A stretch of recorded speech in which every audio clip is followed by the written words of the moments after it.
2 years after my parents threw me and my daughters out of the house because I refused to sign a financial assistance agreement, a lawyer knocked on the door of my tiny apartment just before 7 in the evening.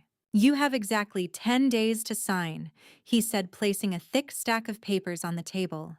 "If you refuse, they'll take full custody of the two girls." I opened the last page, then laughed right there in the middle of my kitchen. This story starts quietly, but it won't leave you unchanged. Before we dive in, leave a comment and tell me, have you ever had family turn on you when you needed them most? Your perspective might be exactly what someone else needs to read today. Just a quick note, some details have been adjusted for storytelling and reflection. What matters most is the message it carries. I was 32 years old when my husband died on a rain-slicked highway, leaving me with 2 daughters and a family that saw us as nothing more than a financial burden. The phone rang at 11:47 p.m. on January 5th, 2022. I know the exact time because I stared at the clock for 3 seconds before answering, already knowing something terrible had happened. "Mrs. Callahan. This is Ohio State Patrol. There's been an accident on Route 161. Your husband—" He paused, and in that pause, the entire architecture of my life began to collapse. "I need you to come to Riverside Medical Center immediately." "How bad?" "Well, ma'am, you need to come now. The doctors will explain everything." "The girls. I have 2 daughters. They're sleeping. Is there someone who can stay with them?" "Mrs. Henderson, 3 doors down, the retired teacher who sometimes watched Ella and Nina." It was nearly midnight, but I didn't have a choice. "One more thing," the trooper said. "You'll need identification and any insurance documentation. Next of kin verification and beneficiary information will need to be processed tonight." That detail stuck with me. Even through the shock, some part of my brain registered it as strange, but I didn't have time to think. I threw on clothes, ran to Mrs. Henderson's house in the freezing January rain, and drove to the hospital with shaking hands. Riverside Medical Center's emergency entrance glowed against the black sky, red and blue lights from police cruisers reflecting off wet pavement. I left my car in a no-parking zone and ran through the automatic doors. A nurse intercepted me. "Mrs. Callahan, come with me."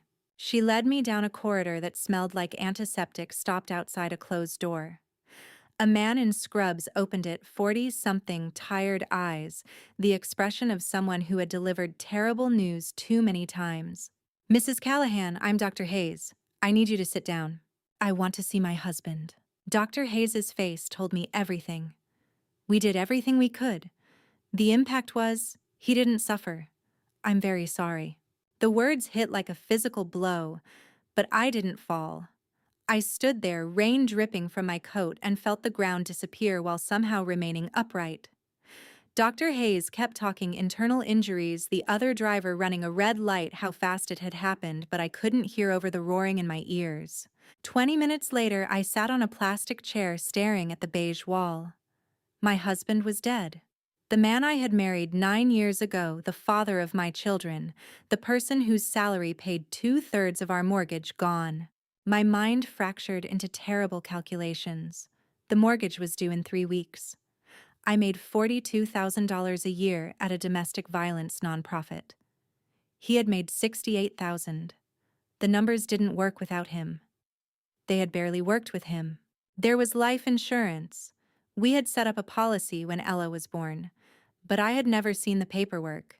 He had handled all of that, beneficiary forms, policy amounts, everything filed in his desk that I never touched. Grief is a luxury I will not be able to afford for very long. The thought arrived cold and clear. I had 2 daughters asleep 3 miles away who would wake up in 6 hours expecting breakfast and cartoons and their father. I had a landlord who didn't care about tragedy, only about the first of the month check. I had $43 in my checking account because we had just paid daycare. I put my face in my hands and tried to breathe. "Leora." I looked up. Arlene Ashford stood 10 feet away, my father Vernon beside her, both in their coats like they had rushed straight from home, which made no sense. It was 1:15 in the morning. The hospital was 40 minutes from their house. How had they even known to come? My mother, 56 years old, a medical records clerk who had spent 3 decades filing other people's tragedies into alphabetical order, scanned the waiting area with sharp precision. Not grief. Assessment. "Where are the girls?" she asked. No hug, no tears. "Who's watching them?" "Mrs. Henderson, the neighbor." My father, Vernon Ashford, 58, a pharmaceutical distribution coordinator who had built his entire identity on control and the fantasy of a male heir he never got stepped forward. His expression was unreadable, his voice flat. "Have they given you any paperwork yet? Insurance forms? Estate documents?" I stared at him. "He died an hour ago." "I understand that, but there are things that need to be handled immediately. Beneficiary claims, life insurance processing, these things have time-sensitive windows." Why were they here so fast? And why did their eyes look more alert than devastated? "I haven't thought about any of that," I said. "We'll help you," Arlene said, but her tone carried no warmth. She moved past me toward the nurse's station, her gaze landing on the clipboard on the counter, the administrative office door half open behind it. "We need to make sure everything is filed correctly." Vernon crossed his arms, not reaching for me, not offering comfort. My mother's eyes moved past my face to the nurse's station, to that clipboard, to the doorway beyond. This wasn't the face of grief. This was the face of people calculating their next move. I didn't understand it then, how they had arrived so quickly, why their questions felt wrong, what they were really looking for in that hospital corridor. But I would understand soon enough.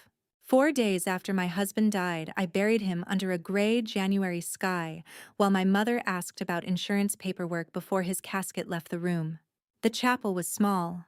White lilies, organ music, my daughters in their only black dresses. I was reaching for Ella and Nina when my mother intercepted me in the side aisle. "Have you contacted the insurance company yet?" Arlene's voice was low, controlled. "There are time-sensitive claim windows." The casket was 10 feet away. "I haven't thought about that." "You need to." Her eyes were sharp, assessing. "We can help you file the paperwork. Vernon knows how these processes work." My father stood behind her, expression unreadable. "You and 2 daughters, that's 3 mouths to feed on a nonprofit salary. You'll need that insurance processed quickly." "He was buried 5 minutes ago," I whispered. "We're trying to help you," Arlene said, but her hand on my arm felt like a claim being staked. I pulled away and went to my daughters. The reception was in the church basement. Beige walls, bad coffee mourners standing in uncomfortable clusters. My brother Bryce stood near the stairwell with his wife Vanessa, his expression careful, rather than comforting. When I moved toward him, some desperate instinct for family, he shifted his weight and checked his phone. "You holding up okay?" he asked, not meeting my eyes. "Not really." Vanessa wore a designer coat that cost more than my monthly rent. "Let us know if you need anything," she said absently. "Anything reasonable." Reasonable. The word landed like a condition, not comfort. No one asked about the girls. They stood in their expensive clothes, waiting for an acceptable amount of time to pass before they could leave. 8 days later, my mother called and asked me to come to my grandmother's house. "Your father and I want to help with some paperwork," she said. "You shouldn't have to think about this alone." I drove there January 18th. The house was my grandmother Celeste's, a woman who had always been kind to me in ways my parents never were. Vernon and Arlene sat at the dining room table under a harsh yellow bulb, a thick stack of papers between them. "Sit down," my father said. The top page read, "Temporary financial authorization." "Oh, this is just to help," Arlene said, voice syrupy with rehearsed sympathy. "So we can assist with bills and insurance while you're overwhelmed. Power of attorney, account access, beneficiary verification." "It's temporary," Vernon added. "Sign at the bottom of pages 3, 7, and 12. Something cold settled in my chest. My phone was in my lap beneath the table. Hands shaking, I angled the first page toward my thigh and pressed the camera button through the fabric of my jeans. Shutter sound off. Flash, disabled. One photograph hidden in an album I'd created that morning titled Recipes. The document wasn't help. It was a leash. The word temporary appeared once in the title and nowhere else in the legal text. No end date. No limitation of scope. I need my own lawyer to review this first, I said, setting it down unsigned. Arlene's expression cooled instantly. Those are family assets. We're trying to help you. My father stood. The chair scraped against hardwood with a sound like a threat.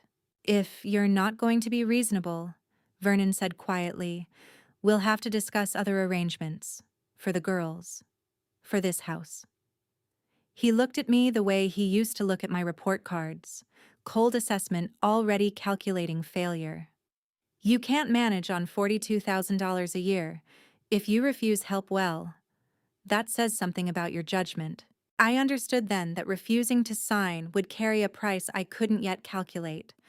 I didn't know the price would be my home, my daughters, and 22 months of my life spent gathering evidence in the dark.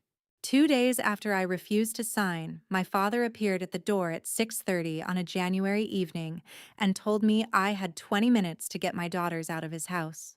I stared at him through the screen door, Ella and Nina playing with blocks in the living room behind me, the smell of pasta sauce still warm on the stove.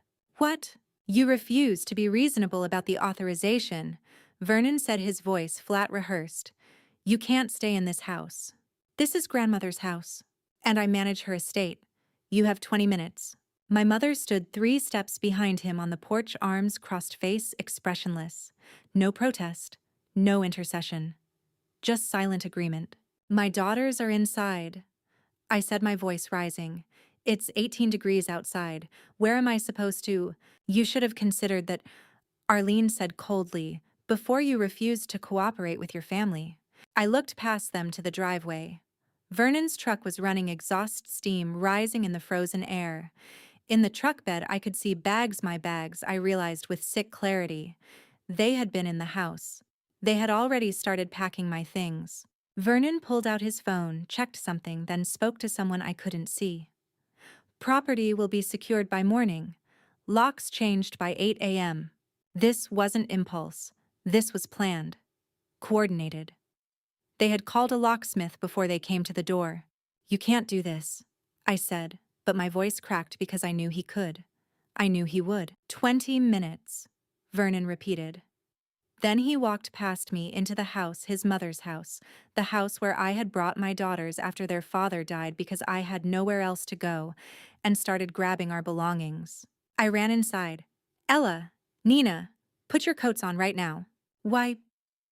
Ella looked up from her block, 7 years old and already reading the panic in my voice.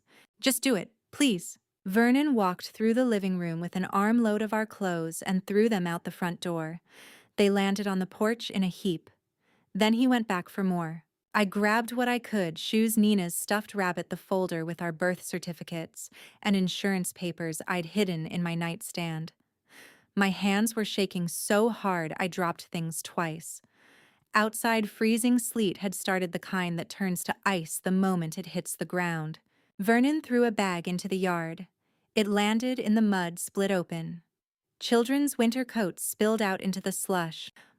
Mommy, why is Grandpa throwing our things? Ella stood in the doorway, her coat half-zipped, watching her grandfather treat us like garbage being hauled to the curb. I couldn't answer. I was on my knees in the frozen mud trying to salvage what I could, sleet soaking through my sweater. Vernon appeared with another load. Nina was crying now, the high-pitched wail of a 4-year-old who doesn't understand why the world is ending. She clung to the doorframe. Get them out of the doorway, Vernon said to Arlene. They're letting cold air in. My mother walked over to my daughters, her granddaughters, children she had held as babies, and physically moved them aside so Vernon could throw more of our belongings onto the porch. She didn't comfort them. She didn't tell them it would be okay. She just moved them out of the way, like furniture. My mother watched her granddaughters cry and did not move to comfort them. I grabbed everything I could carry and ran to my car, popped the trunk, threw bags in, ran back for more. My hands were numb. Nina's winter coat was covered in mud. I tried to wipe it off with my sleeve, but only spread the stain. 11 minutes. That's how long it actually took. 11 minutes to erase 2 months of our lives in that house. I strapped Ella and Nina into their car seats, their faces streaked with tears, their breath fogging in the cold car interior. Nina's stuffed rabbit was missing an ear ripped when Vernon threw it. Ella's favorite book was soaked through pages stuck together. "Where are we going?" Nina sobbed. "I want to go inside where it's warm." "We're going somewhere safe." I lied because I had no idea where we were going. "Mrs. Henderson's house, a motel, my car." "Buckle up, sweetheart, keep your sister warm." Ella reached over and held Nina's hand, 7 years old and already learning to be the strong one. I started the engine. The gas gauge showed a quarter tank. I had $43 in my checking account, and two traumatized daughters in the back seat surrounded by mud-splattered belongings. The rent on our old apartment had been overdue when my husband died. I couldn't go back there. I had no family except the ones who had just thrown us out. I had become homeless in the time it takes to refuse a signature. As I pulled away from the curb, my headlights swept across the street. A house directly opposite my grandmother's estate. Porch light on. And there, mounted beside the door, a doorbell camera with a small blue LED blinking steadily in the dark. I slowed the car, stared at that light. A camera, pointed at the street, pointed at my grandmother's house. Had it been recording? Had it seen? I didn't know who lived there. I had never met the neighbor. But that blue light blinked at me like a distant lighthouse, and some desperate part of my brain filed it away evidence, witness, proof. Then Vernon appeared in the doorway of the house, my grandmother's house, not mine anymore, and watched me with his arms crossed, making sure I left, making sure I understood. I drove away into the dark windshield wipers, scraping ice daughters crying in the back seat. I didn't know the man who lived in that house across the street was Floyd Townsend, 64, a retired police sergeant who had installed that camera 6 months earlier and whose cloud storage kept footage for 90 days. I didn't know that blue blinking light had captured every bag thrown into the sleet, every daughter's sob every moment. My mother stood silent while my father erased us, but it had. 2 years later, that footage would be the piece of evidence that destroyed them. The phone calls started 2 days after the eviction. Distant relatives I hadn't spoken to in years, suddenly concerned about a mental breakdown I never had. I was in a cramped apartment rented with borrowed money, daughters asleep in the only bedroom, while I tried to figure out how to pay back rent I couldn't afford. My phone buzzed. A cousin from my mother's side. "Leora, honey, your mother called. She said you walked away from support because you couldn't handle the pressure of motherhood." "I was evicted," I said. "My father threw my daughter's belongings into the mud in 18-degree weather." "That's not what Arlene said. She said you refused reasonable help and abandoned the house. She watched it happen. She stood there while he threw a 4-year-old's winter coat into the slush." A long pause. "I'm sure there are two sides. I just hope you get the help you need." She hung up before I could respond. 3 more calls came over the next 3 days. An uncle, a second cousin, a woman I vaguely remembered from a family reunion.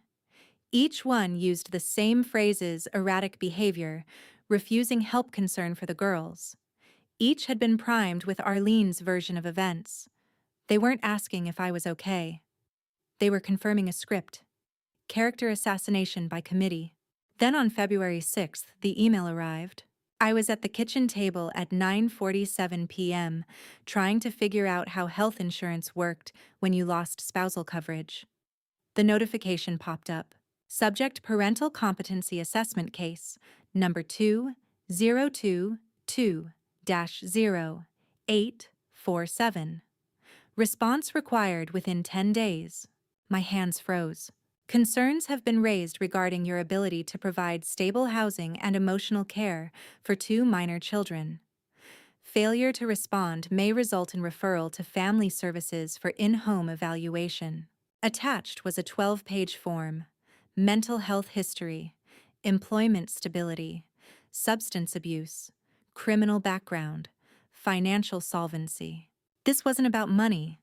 They were trying to take my daughters. I pulled up the photo I'd taken at my grandmother's dining table, zoomed in on the document header Temporary Financial Authorization and Guardianship Designation. Guardianship designation, the authorization I'd refused to sign, would have made it legal. Now they were building a case without my cooperation, abandoned home, unstable housing, relatives expressing concern.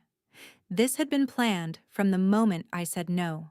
Rachel Morrison arrived February 10th with groceries and a spare key I'd given her the night of the eviction. My best friend since college. She'd been showing up twice a week ever since. "They're going after custody," I said. "What are you going to do?" I pointed to the stack of library books. Ohio Probate Code, Family Law Basics, Estate Administration, Fight Back. She watched the girls Tuesday and Thursday nights. I worked 2 jobs: case management by day, freelance data entry until midnight, law books until 2 a.m. Sleep. Repeat. "You don't have to be a lawyer," Rachel said one night in April, folding laundry while I typed. "You just have to be smarter than they think you are. They think I'm helpless? Then prove them wrong." On May 18th, a certified letter arrived from my husband's life insurance underwriter. I opened it expecting my name. Instead, beneficiary Vernon Ashford, authorized representative. Per your request dated February 12th, 2022, correspondence will now be directed to authorized representative Vernon Ashford. February 12th, 3 weeks after the eviction, 3 weeks after I refused to sign. The attached form showed my signature. Neat. Careful. But the stroke pressure was wrong. The letter slant was off by 3 degrees. The loop on the capital L too wide. Someone had studied my handwriting, but not well enough. They had stopped pretending this was about help. This was theft signed in my name, and if they'd forged this, what else had they signed? The next morning, I walked into the post office with the forged insurance document in my hand and asked to see every piece of mail that had been redirected from my address in the past 4 months. The postal clerk, a woman named Patterson with gray hair pulled back in a tight bun, looked at me over her reading glasses. She was maybe 55, 20 years sorting mail and handling complaints about lost packages. "You'll need to file a request with the supervisor," she said automatically. "This is federal mail fraud." I laid the insurance form on the counter. "Someone forged my signature and intercepted my husband's death benefit correspondence. I need to see the forwarding authorization." Morrison's expression changed. She looked at the form, then at me, then typed something into her computer. "There's a mail forwarding authorization on file," she said slowly. "February 12th, specifically for insurance-related certified mail. I never authorized it." I pulled out my driver's license, laid it next to the forged signature. "Compare the signatures. The handwriting isn't even close." Morrison leaned in, studied both documents. The signature on the forwarding authorization had my name, but the capital L was too wide, the loop on the lowercase a too tight. Someone had practiced, but not well enough. "Ma'am," she said quietly, "you need to file a formal fraud complaint with the postal inspector. This is federal mail fraud. Serious federal mail fraud. I need documentation first. Everything that was redirected." Morrison nodded and started typing. The log took 3 minutes to print. 8 pieces of certified insurance correspondence redirected between February 12th and May 15th. Every single piece of mail I should have received: beneficiary notifications, claim status updates, policy verification requests, disbursement schedules, had gone to Vernon Ashford's address instead. I photographed each page with my phone, making sure the Postal Service header and timestamp were visible. Then I asked for certified copies. "There's a $5 fee per page," Morrison said. "I need every page, certified, with the Postal Service seal." I paid $40 I didn't have. Morrison stamped each page with the official seal, signed them, placed them in a manila envelope. "For what it's worth," she said, handing me the envelope. "I hope you get whoever did this." They hadn't just stolen my husband's insurance money. They had erased me from every official record, one forged signature at a time. 2 weeks later, on June 1st at 6:45 p.m., I was walking back to my apartment from daycare pick up Ella and Nina, holding my hands when a man in a polo shirt approached me at the building entrance. "Leora Callahan." I stopped. The girls pressed against my legs. "Yes, you're being served with legal notice of parental competence evaluation proceedings. Sign here." He held out a clipboard. I signed with shaking hands. He handed me a thick envelope, turned, and walked away. I got the girls inside, turned on cartoons, locked myself in the bathroom, and opened the envelope. Department of Social Services. Official letterhead.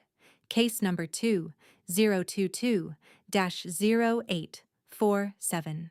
In the matter of the welfare of 2 minor children, evaluation request filed by concerned family members. Concerned family members. I read the petition. Every line felt like a knife. Shvet, inability to maintain stable housing, refusal of reasonable family financial assistance, erratic decision-making under conditions of stress, pattern of behavior indicating possible neglect or inadequate supervision. They were trying to take my daughters using the exact language they had written before they evicted us. I called Rachel. She arrived 20 minutes later with takeout I couldn't eat and sat across from me at the kitchen table while I stared at the petition. "Pull up the photo," she said suddenly. "What?" "The photo. From January. The authorization document you photographed when they tried to make you sign. Pull it up now." I grabbed my phone, scrolled to the hidden album, found the image from January 18th. The temporary financial authorization Vernon had pushed across my grandmother's dining room table. Rachel took my phone, held it next to the custody petition, and started reading aloud. Authorization document, January 18th. Due to documented inability to maintain stable housing and financial decision-making capacity. Custody petition, June 1st. Inability to maintain stable housing and erratic financial decision-making under stress. She kept reading, line by line, allegation by allegation. January, refusal of reasonable family financial assistance despite demonstrated need. June, refusal of reasonable family financial assistance indicating impaired judgment. The language wasn't similar, it was identical. They had changed 3 words. "They wrote this in January." Rachel said, her voice tight with controlled fury. "They planned to take your daughters before they even threw you out. The eviction wasn't punishment for refusing to sign. The eviction was evidence for a custody case they'd already drafted. The document I photographed in January was never about temporary help. It was a confession written in advance." "Call a lawyer," Rachel said. "Tonight. Right now. You have proof they fabricated this entire case. The photo is time-stamped January 18th. This petition is dated June 1st. Every allegation they're making was written 4 months before they claim to have become concerned." I stared at my phone screen, January's covert photograph on the left, June's custody petition on the right. The allegations matched word for word. Inability to maintain stable housing, refusal of family assistance, erratic decision-making. They had written my daughter's kidnapping script in January, evicted us in freezing sleet to create the evidence, forged my signature on insurance documents to steal the money, and now they were using a competence evaluation to make it legal.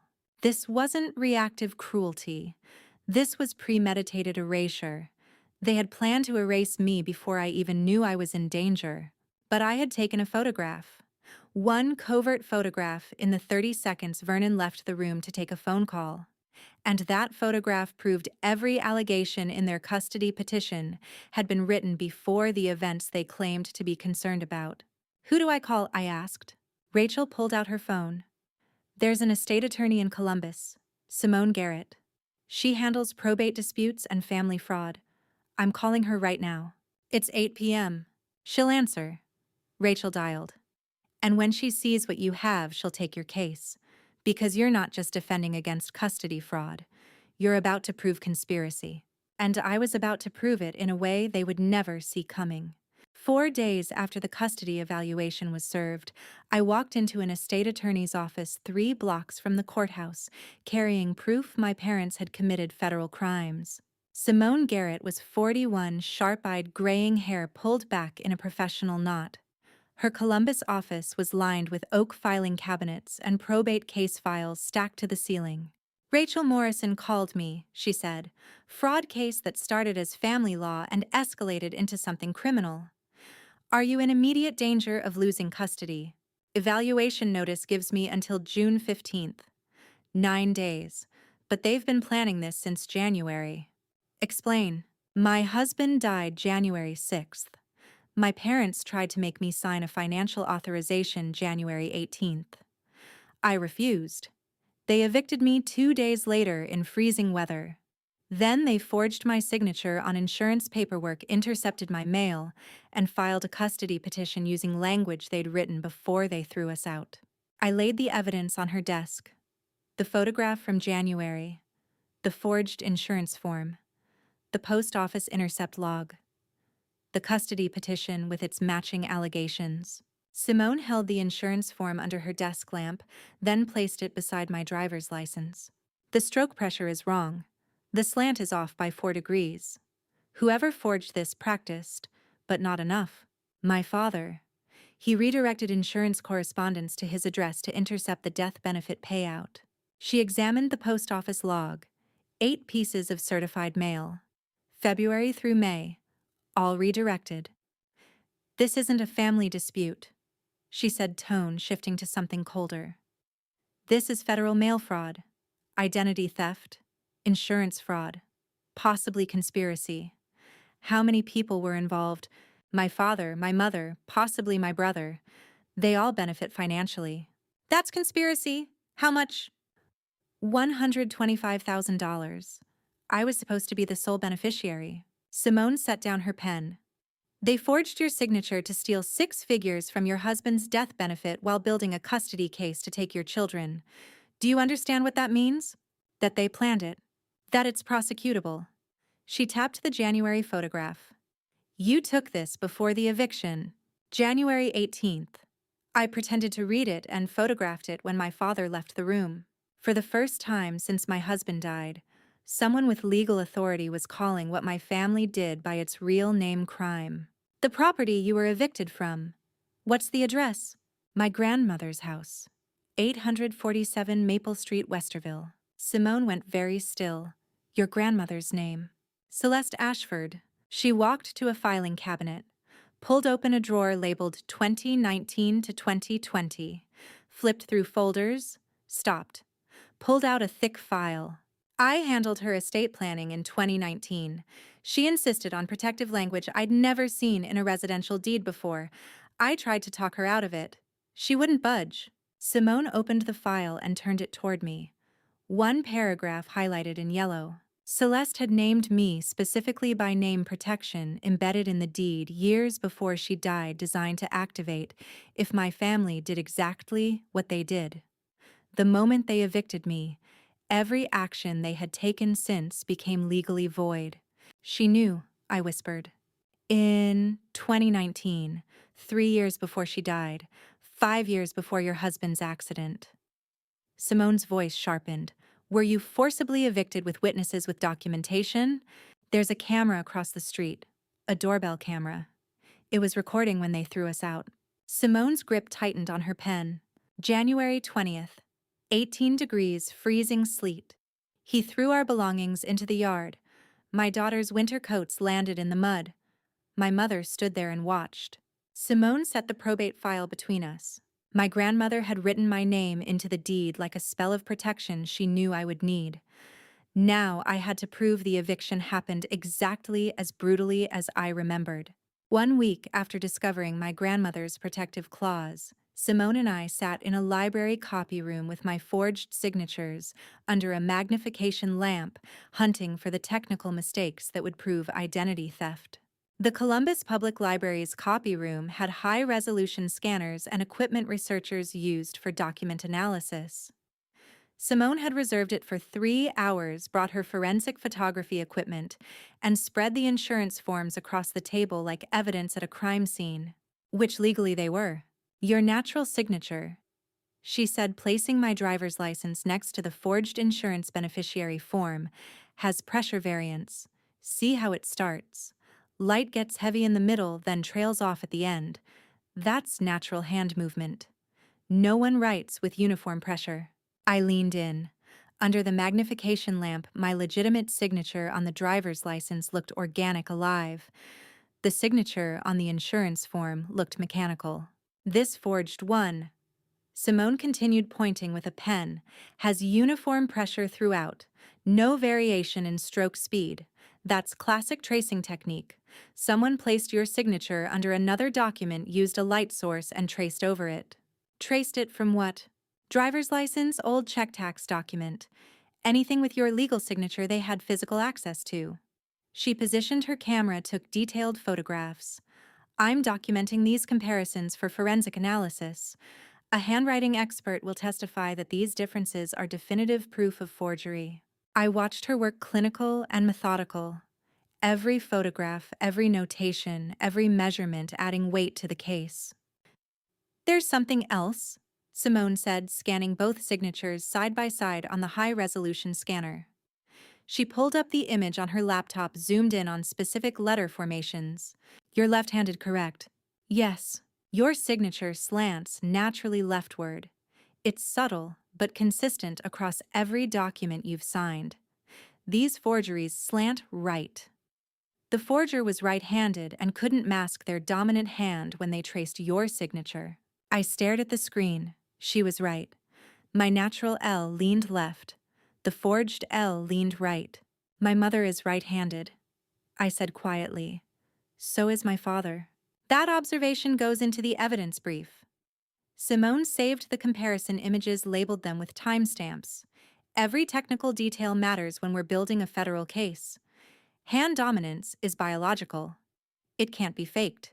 A right-handed person can practice tracing a left-handed signature, but under forensic analysis, the directional bias always shows.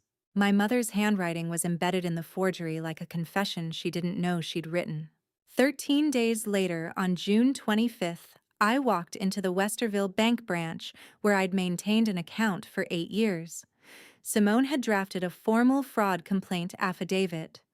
All I needed was documentation of any attempted unauthorized access. The senior bank clerk's name was Margaret Fletcher. She was maybe 60, with efficient hands and sharp eyes that had processed 10,000 transactions and spotted the fraudulent ones by instinct.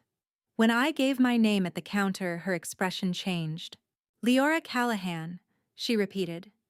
Then, lowering her voice, "Come to the office. I need to pull up your account." She led me behind the teller counter to a small office with a computer terminal. "Close the door." "I remember your mother," she said, logging into the system. "Late February. She came in saying you were too grief-stricken to handle finances after your husband's death, that she needed to help manage your accounts. She had paperwork, authorization forms, beneficiary change requests." My hands clenched in my lap. I was evicted by my parents in January. I never authorized her to access any accounts. Fletcher nodded slowly. I thought something was wrong. The way she kept checking over her shoulder, the urgency in her voice. She wanted changes processed immediately. I flagged it internally. "You flagged it?" "Red flagged the entire account. Potential unauthorized access attempt." She turned the monitor toward me. "Look at this notation. February 28th, 2022. Verify with primary account holder before processing changes." We couldn't freeze the account or file a complaint without you reporting the fraud yourself. But I made sure nothing she requested was processed. I stared at the screen. A red warning banner across my account file. Date February 28th, 2022. 4 months ago. "So you knew it was fraud," I said carefully, but did nothing. Fletcher's expression was patient. "Banking regulations require the victim to file a formal complaint before we can act. We can flag suspicious activity. We can deny transactions, but we can't report it as fraud until you tell us it's fraud. I've been waiting for you to walk through that door since February." The bank had been waiting for me to show up and say the word fraud. "What else did she try to do?" I asked. Fletcher scrolled through the compliance log. 12 separate attempts between February 28th and June 10th. Beneficiary changes on your husband's insurance disbursement account, authorization to redirect automatic deposits, request to access safe deposit box, request to add her name as joint account holder. Every single one denied, every single one documented. 12 attempts. 12 times my mother had walked into this bank and tried to take control of my accounts. 12 times the system had blocked her. 12 times the evidence had been preserved. If I sign a fraud affidavit now, I said, what happens? Every attempted transaction she made becomes evidence of attempted bank fraud. The compliance log, the red flags, her signature on the authorization requests, all of it goes into the investigation file. And because this involves life insurance fraud across state lines, it's federal jurisdiction. Fletcher pulled out a printed form. Fraud complaint affidavit. Spaces for my signature, date, detailed description of unauthorized access attempts. I need you to understand, she said quietly, that signing this means your mother will likely face criminal charges. Bank fraud, identity theft, attempted theft by deception. This isn't a civil dispute anymore. This is prosecution.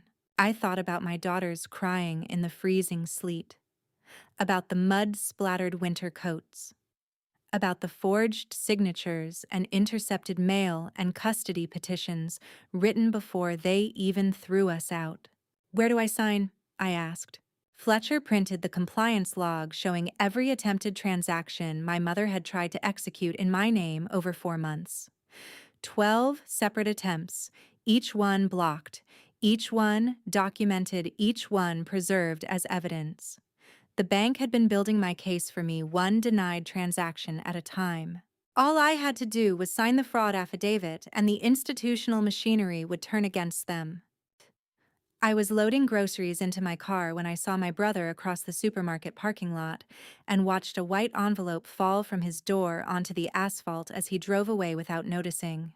It was July 10th evening heat still radiating off the pavement. I had Ella and Nina in the back seat, bags of groceries in the trunk, my phone buzzing with a reminder about the custody evaluation response deadline. Then I looked up and saw Bryce 3 rows away getting into his car. He looked thinner than I remembered. Tie-loosened shirt, wrinkled, moving with the distracted urgency of someone who'd stopped sleeping properly. He fumbled with his keys, dropped them, picked them up. The door opened. Papers slid from the passenger seat. He grabbed most of them, shoved them back, slammed the door. A white envelope fell onto the pavement. He didn't notice. Just started the engine and backed out, tires squealing slightly as he turned too fast toward the exit. I waited until his taillights disappeared. Then I walked across the parking lot. The envelope was face up. Return address visible, creditor legal services, Columbus, Ohio. Address to Bryce Ashford. Already open, torn flap hanging loose. I picked it up. Looked around. No one watching. I got back in my car, locked the doors, and pulled out the letter inside. Final notice before asset seizure. Total outstanding balance $180,000. I read through the itemized list. Equipment lease default for commercial kitchen supplies, $82,000. Business line of credit from failed expansion attempt, $61,000. Personal loan from private lender, $37,000. Interest, penalties, legal fees, collection costs, adding another layer of debt on top of debt. Dated June 28, 2022. 12 days ago. Warning of asset liquidation proceedings within 60 days if payment not received. I sat there with the letter in my hands, engine running, air conditioning blasting, daughters playing with toys in the back seat, and felt something shift in my understanding. My grandmother's house was worth $285,000. My husband's life insurance policy was $125,000. Together that was $410,000, enough to clear Bryce's debts with room to spare. They weren't trying to control me. They were trying to liquidate me to save him. My brother wasn't evil. He was drowning. And he was willing to drown my daughters to save himself. I took photos of every page with my phone, then put the letter back in the envelope. Drove to Bryce's address. I still remembered it from Christmas cards years ago. Left the envelope wedged in his mailbox where he'd think it had been delivered while he was out. Let him think he hadn't lost it. Let him think I didn't know. 12 days later, on July 22nd, I picked up Ella and Nina from daycare. Routine pickup 5:45, same as every weekday. Nina was chattering about finger painting. Ella was quiet, focused on her backpack zipper. Someone put something under the windshield, Ella said, climbing into her seat. When we were walking to the car, I saw a lady put it there. I looked. A folded note tucked under my wiper blade. She said, "Don't forget to show Mommy." I reached over from the front seat, helped her open it. A piece of paper folded tight, tucked deep in the pocket where a 4-year-old wouldn't find it on her own. I unfolded it in my lap while the girls argued about who got to pick the radio station. Typed, no signature, clean white printer paper. Do not attend the psychological evaluation alone. They are building a case to declare you mentally unfit and claim full legal guardianship of your daughters. My hands went cold. I kept reading. Duplicate files stored at 1847 Pinewood Drive Storage Unit 12. You will need this evidence. Evaluation scheduled August 5th, 16 days. Prepare accordingly. No signature, no indication of who had written it or how they'd gotten it into Nina's backpack. But someone had known which daycare my daughters attended. Someone had known which child's bag to use. Someone had timed it perfectly so I'd find it before the evaluation, but not so far in advance I'd dismiss it as paranoia. I turned on the dome light after I got home, daughters inside with Rachel, and studied the note under full illumination. The typing was standard. No identifying font quirks. But the envelope it had been folded inside, someone had handwritten my first name on the outside in small, neat letters. Corporate handwriting. Controlled. Marketing professional's precision. Vanessa. My brother's wife. The woman who worked in corporate marketing and wore designer labels and had stood silent at my husband's funeral, while her husband calculated how to steal from me. She was terrified. That's what this was. Federal mail fraud, identity theft, bank fraud. Conspiracy charges that would destroy her career, her reputation, her life. Bryce was drowning and pulling her under with him, and she was throwing me a rope, hoping I'd pull them both to shore. Or maybe she was just trying to save herself. Someone inside the conspiracy had just handed me the address where they were hiding the evidence I needed to destroy them. I photographed the note front and back, the envelope, everything. Uploaded the images to the encrypted folder Simone had created for evidence documentation. Then I read the note one more time. Psychological evaluation, August 5th, 16 days. They wanted me to walk into that room alone, vulnerable, emotionally compromised. Wanted me to break down to rage to give them the unfit mother narrative they'd been building since January. The evaluator would write a report. The report would recommend supervised visitation, maybe temporary custody transfer. My parents would swoop in as concerned family members offering stability. And Bryce's debts would be paid with my grandmother's house and my husband's death benefit. But now I knew. I knew the date. I knew the plan. I knew someone inside their circle was passing me intelligence because they were more afraid of federal prison than family loyalty. I sat in the daycare parking lot I'd driven back after putting the girls to bed, needed to think without interruption, holding a note from someone who stood next to my parents at family dinners, who had watched them plot against me, who was now passing me intelligence because fear was stronger than blood. I wasn't fighting this alone anymore. But the psychological evaluation was in 16 days, and I had to decide whether to trust an ally I couldn't name. The state evaluator's office was a gray institutional room with a digital voice recorder centered on the table between us. And when the door opened behind me, my mother walked in like she'd been invited. I'd spent the past 16 days preparing for this evaluation. Simone had coached me on minimal responses, flat effect clinical language. Rachel had practiced triggering questions with me until I could answer without my voice shaking. I'd rehearsed staying calm while someone attacked my competence as a mother. But I hadn't prepared for Arlene to be in the room. Dr. Brennan, the state-licensed clinical psychologist conducting the evaluation, stood up. She was maybe 50, professional blazer wire-rimmed glasses, the neutral expression of someone who'd heard every family horror story and learned not to react. "Mrs. Callahan," she said, gesturing to my mother. "Your mother requested to attend this session to provide family perspective. Under evaluation guidelines, this is permitted. Are you comfortable proceeding?" I looked at Arlene. She wore her concerned mother expression, the one she used at church functions when she wanted people to think she cared.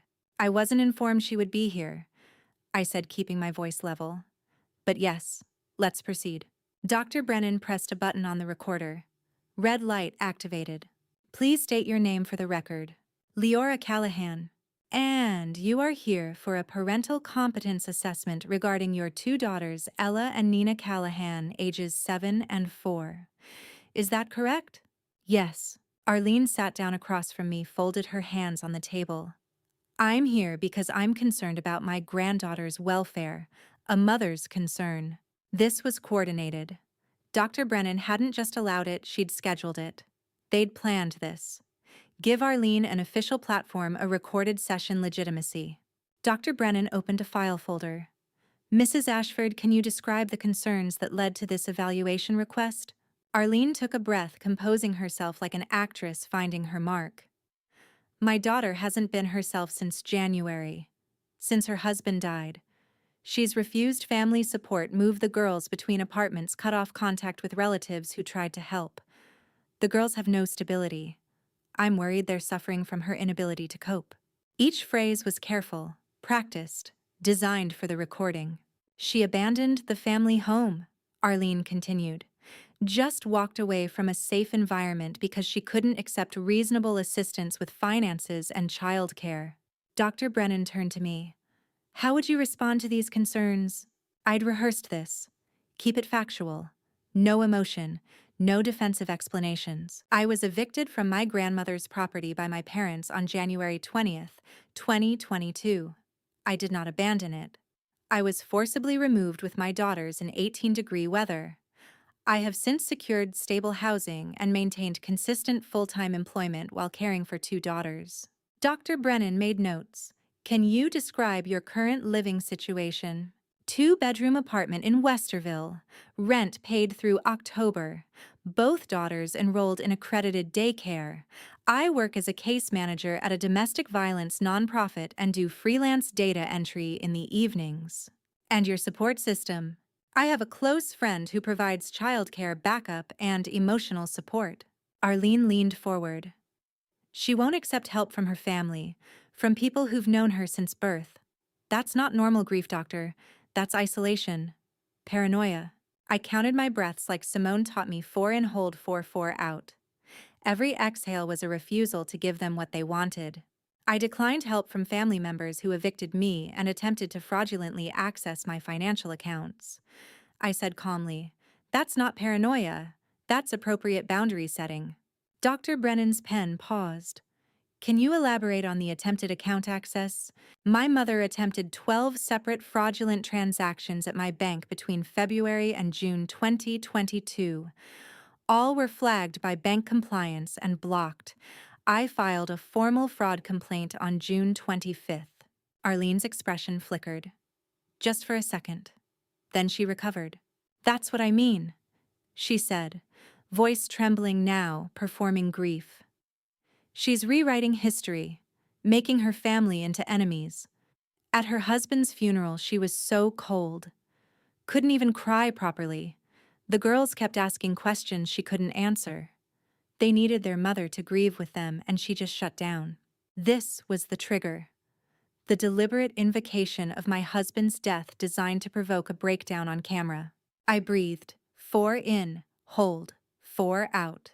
My daughters needed their mother to be functional during crisis.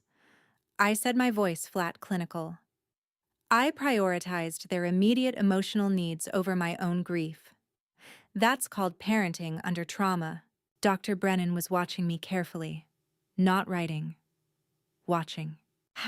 "How would you characterize your current mental state, Mrs. Callahan?" "Stable.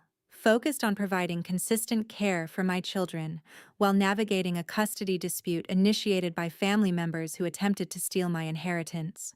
Do you feel you need mental health support? I'm open to therapy when I can afford it. Currently, my resources are directed toward housing stability and legal defense. Arlene tried 3 more times, brought up the funeral, brought up how I'd refused to let the girls see their grandparents, described me as erratic and unpredictable and emotionally unavailable. I answered each accusation with the same measured tone, same clinical language, same 4-count breathing between responses. 90 minutes. That's how long the evaluation lasted. When Dr. Brennan finally turned off the recorder, my jaw ached from clenching, and my hands were numb from gripping the chair armrests. But my voice had never wavered. I walked to my car in the parking lot, hands shaking now that no one was watching. Got inside, locked the doors, sat there for 5 minutes trying to remember how to breathe normally. Then my phone buzzed. Email notification. County Social Services. Subject: urgent medical records release authorization required. Case number 2022-0847. I opened it. Pursuant to ongoing parental competence assessment, you are required to provide signed HIPAA release for complete medical and psychiatric history records dating to 2010. Authorization form attached. Response required within 7 business days. She had failed to break me in the evaluation room, so now they were going to mine 12 years of medical records for the weakness she couldn't provoke. I sat in my car holding a phone screen that demanded access to every therapy session, every prescription, every moment of documented vulnerability I'd had since my 20s. They had planned for me to break under pressure. When I didn't, they changed tactics. And I had 7 days to decide what medical history I was willing to let them see. 2 weeks after the evaluation, Rachel arrived at my apartment with a voice-activated recorder, small enough to hide in a jacket lining, and told me I was about to become a documentarian of my own destruction or my family's. She set the device on my kitchen table. Black rectangular, no bigger than a credit card. Professional grade, the kind journalists used for investigative work. Voice activated, she said. Clips inside your jacket lining. Records 8 hours continuously timestamps everything, formats for legal submission. Battery lasts 2 days. I picked it up. It weighed almost nothing. Simone recommended this. Simone insists on it. Every interaction with your family from now on gets documented. Rachel pulled out a small instruction card. But there's a discipline requirement. What kind? This is administrative attrition warfare. You cannot ever give them a single shout, scream, raised voice, or crying breakdown on tape. Not one. Because the moment you do, they'll use that recording to prove you're mentally unstable. You have to be perfect. Every single time. I looked at the recorder, thought about my mother's performance at the evaluation, thought about the medical records demand sitting in my inbox, thought about 7 months of swallowing rage. I've been controlling my reaction since January, I said. I can do this. Rachel showed me how to clip it inside my jacket, positioned against my ribs where it wouldn't shift. How to activate it with a single button press. How to download and timestamp files. We spent the next 45 minutes practicing. When they provoke you, Rachel said, playing the role of interrogator, count to 3 before responding. Keep answers under 10 words when possible. Let silence do the work. I practiced the phrases Simone had coached me on. I'm following legal advice. That's between me and my attorney. I have nothing further to say on that. Rachel fired questions at me, each one more triggering than the last. Accusations about my fitness as a mother, demands to know why I was destroying the family, threats about what the court would do. I answered each one in the same flat tone, same measured pace, same minimal words. The recorder sits right here, Rachel said, checking the fit one more time. Against your ribs. You'll forget it's there. They'll never know. I was becoming a spy in my own family war, recording the people who raised me as they tried to erase me. My phone buzzed at 9:02 p.m., Vernon's name on the screen. Rachel and I looked at each other. She nodded. I activated the recorder with one button press, set the phone to speaker, answered. Hello, Leora. My father's voice was tight, controlled anger barely leashed. We need to discuss this legal situation you've created. You need to come home and drop this nonsense immediately. I counted to 3. I have legal representation. If you want to communicate, contact attorney Simone Garrett. I'm not calling your attorney. I'm calling my daughter. This has gone far enough. The custody evaluation, the fraud accusations, the bank complaints, you're tearing this family apart. I was evicted in January. Everything that's happened since then is consequence. Rachel stood across the kitchen holding up 3 fingers. Breathe, count, respond. No court in this county will take the word of a single woman over an established family. Vernon said, his voice rising slightly. You're making a mistake. Drop the legal action, sign the settlement agreement, and we can move past this.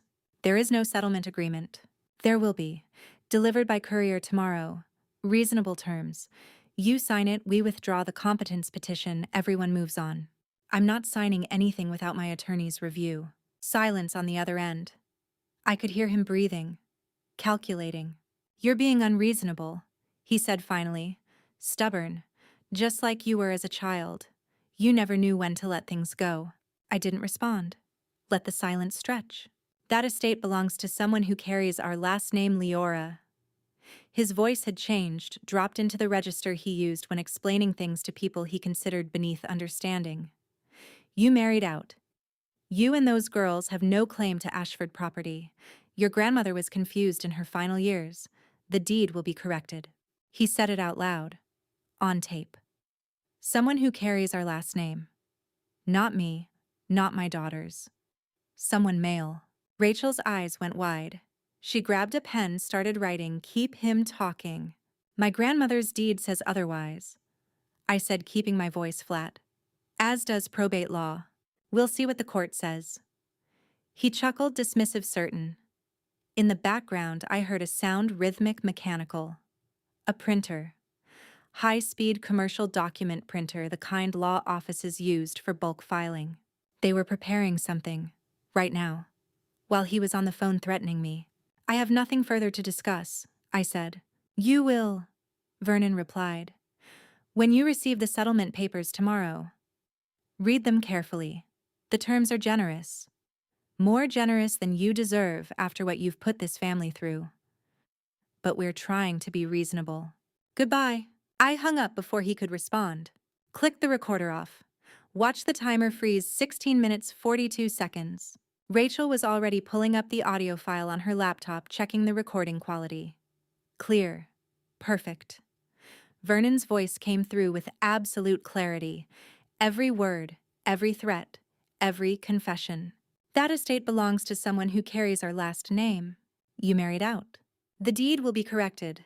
Gender discrimination, patriarchal control, admitted in his own voice, time-stamped, formatted for legal submission. And in the background, unmistakable, the sound of a printer running, preparing whatever they plan to hit me with next. Send this to Simone, Rachel said. Now, tonight. I uploaded the file to the encrypted folder, sent Simone an email with the subject line, Vernon Ashford Confession, discriminatory motive recorded. Then I sat at my kitchen table and listened to the recording one more time. My father's voice explaining that I had no claim to my grandmother's property because I'd married a man with a different last name, because I'd had daughters instead of sons, because I wasn't an Ashford anymore. He had just armed me with the exact evidence I needed while preparing to escalate the war. 26 days after I recorded my father admitting the estate belonged to someone who carries our last name, a legal courier delivered an emergency custody petition with a red stamp that said I had 10 days before they tried to take my daughters. September 15th, 4:35 p.m. I was home from work, about to start dinner. The knock was official, professional, the kind that meant bad news. The courier was young, maybe 25, holding a clipboard and a thick manila envelope. Leora Callahan. Yes. Emergency family court petition. Sign here acknowledging receipt. I signed with a hand that had started shaking before I understood why. He handed me the envelope and left. I closed the door, opened it. Red stamp across the cover page. Urgent. Emergency motion. Emergency motion for temporary custody transfer. Imminent risk to minor children. I read through it, standing in my entryway, daughters playing in the living room 10 feet away, oblivious. Allegations of acute psychological instability. Failure to comply with medical records requests. Anonymous community concerns about erratic behavior. Evaluation testimony from Dr. Brennan noting flat affect and minimal emotional engagement. Request for emergency hearing to transfer temporary custody to Vernon and Arlene Ashford pending full competence trial. Hearing date September 25th, 2022. 10 days. They weren't threatening anymore. They were executing. I called Simone. She answered on the first ring. They served the emergency petition, I said. I'm coming now. She arrived within the hour, let herself in with the spare key I'd given her for exactly this kind of emergency. Spread the petition across my kitchen table under the overhead light. Emergency temporary custody, she said, reading fast, making notes. Accelerated 10-day hearing. They're not building a case, they're trying to seize your daughters before we can mount a full defense. Can they do that? Emergency status bypasses normal discovery timelines. Puts burden of proof on you to demonstrate fitness instead of them proving unfitness. It's a procedural ambush. She kept reading, pen moving across legal pad. They're citing your refusal to release medical records as evidence of non-cooperation with evaluation process. I was following your advice. You said not to release anything without review. I know. And you were right to follow it. But they're weaponizing that refusal as obstruction. Simone set down the petition, looked at me. We have 10 days to present every piece of evidence we have. Forged signatures, mail fraud, bank fraud, recorded admission, police report, Floyd's doorbell footage. Everything goes into a counter-motion filed tomorrow morning. 10 days. We go nuclear, starting now. They had stopped pretending this was about my daughter's welfare. This was about erasing me before I could expose them. 3 weeks later, on October 5th, Simone and I walked into the Westerville Township Police Station. We needed the certified incident report from January 20th, the eviction, the official record, the unalterable anchor for everything that followed. The desk officer directed us to the records department, a small office in the back, filing cabinets lining the walls, single clerk processing requests. I approached the counter. I need a certified copy of an incident report from January 20th, 2022. Disturbance call 847 Maple Street. The clerk started typing. Then a voice behind me. Mrs. Callahan? I turned. A man in civilian clothes, maybe 65, retired cop, bearing still visible in his posture. I recognized him from the neighborhood. From that night. Officer Townsend. Floyd, he said. Retired now, but I still consult. I responded to that call. I remember that night. Simone stepped forward.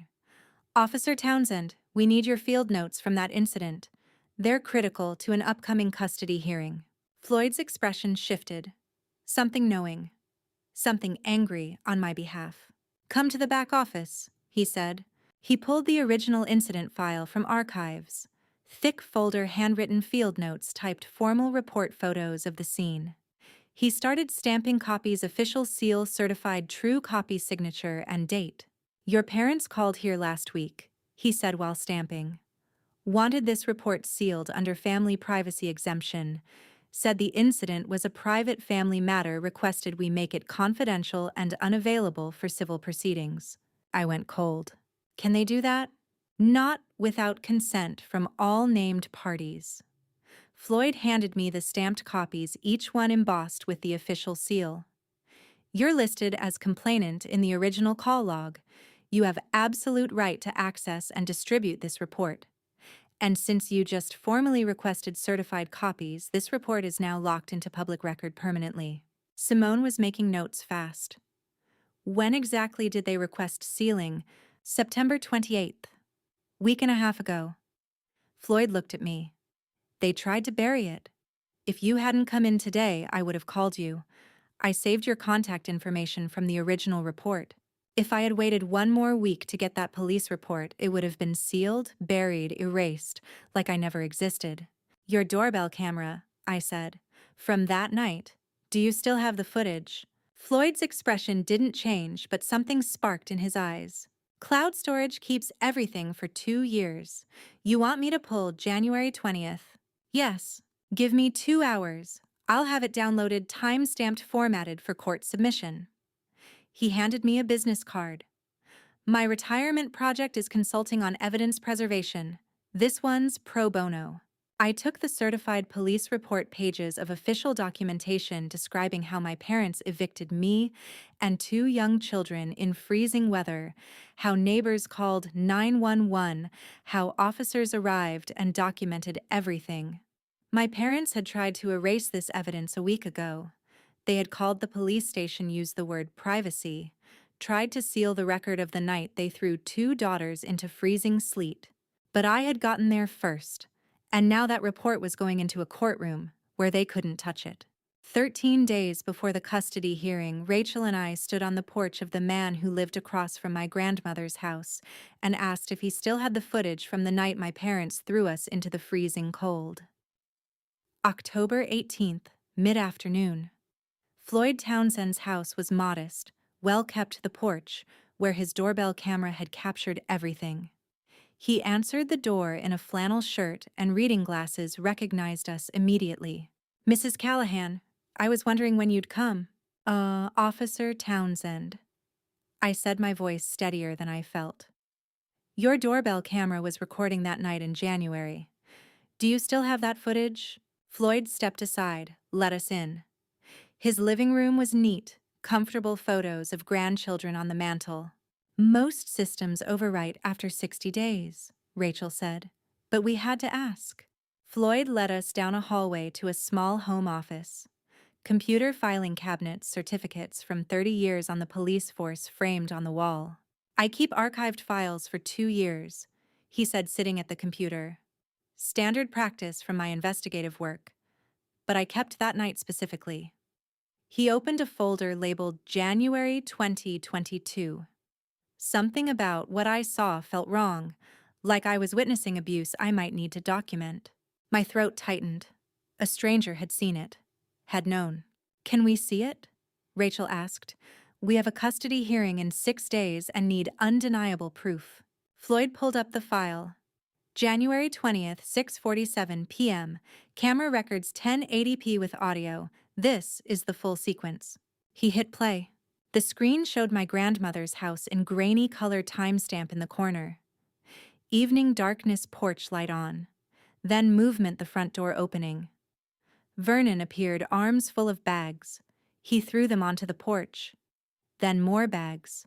Clothes spilling out. A stuffed rabbit landing in the slush. I watched myself appear in the doorway, trying to grab things. My daughters behind me, small shadows in winter coats. That's my 4-year-old daughter, I said, my voice distant. She's crying because she doesn't understand why Grandpa is throwing her toys into the mud. Rachel's hand found my shoulder. Keep watching. Don't look away. You need to see what they did. The video continued. Vernon moving with mechanical efficiency. Arlene standing on the porch, arms crossed, watching. Not helping, not intervening, just watching. Then the audio. Clear. High definition. My 7-year-old daughter's voice, small and frightened. Mommy, why is Grandpa throwing our things? Where are we going? I was watching my children's trauma from the outside, seeing what they saw, hearing what they heard, understanding for the first time how it looked to someone who wasn't drowning in it. Then Arlene's voice, crystal clear on Floyd's HD microphone. She can't afford them anyway. Take them away. The video kept rolling. Me scrambling to collect bags. Nina crying, clinging to my leg. Ella trying to help, her small hands grabbing at clothes. Vernon throwing more things. The winter coat landing in a puddle. Arlene still standing there, not moving, not comforting her granddaughters, just watching them cry. She said that, I whispered, on camera, while my daughter was crying. She can't afford them anyway. Floyd stopped the video. 8 minutes, 43 seconds total. You loading the car, them watching. Your daughters confused and terrified, and your mother's statement about affordability while children are present. Rachel was making notes fast. That audio is admissible. Doorbell cameras are legal in Ohio. I'm recording my own property with clear signage. Anyone in range of the camera has no reasonable expectation of privacy. This is courtroom-ready evidence. Floyd pulled out a USB drive, inserted it into the computer. I'm copying the original file. Unedited, original quality, full metadata, including timestamp and GPS coordinates. As a retired police sergeant, I know chain of custody requirements. This footage will withstand any authentication challenge. I watched the progress bar fill. 47%, 68%, 89%.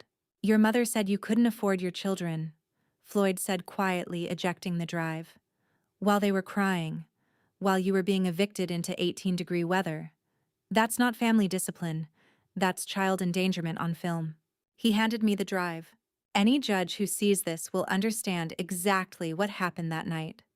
And any judge who hears that audio, your mother calling children unaffordable burdens, will question every claim she's made about being a concerned grandmother.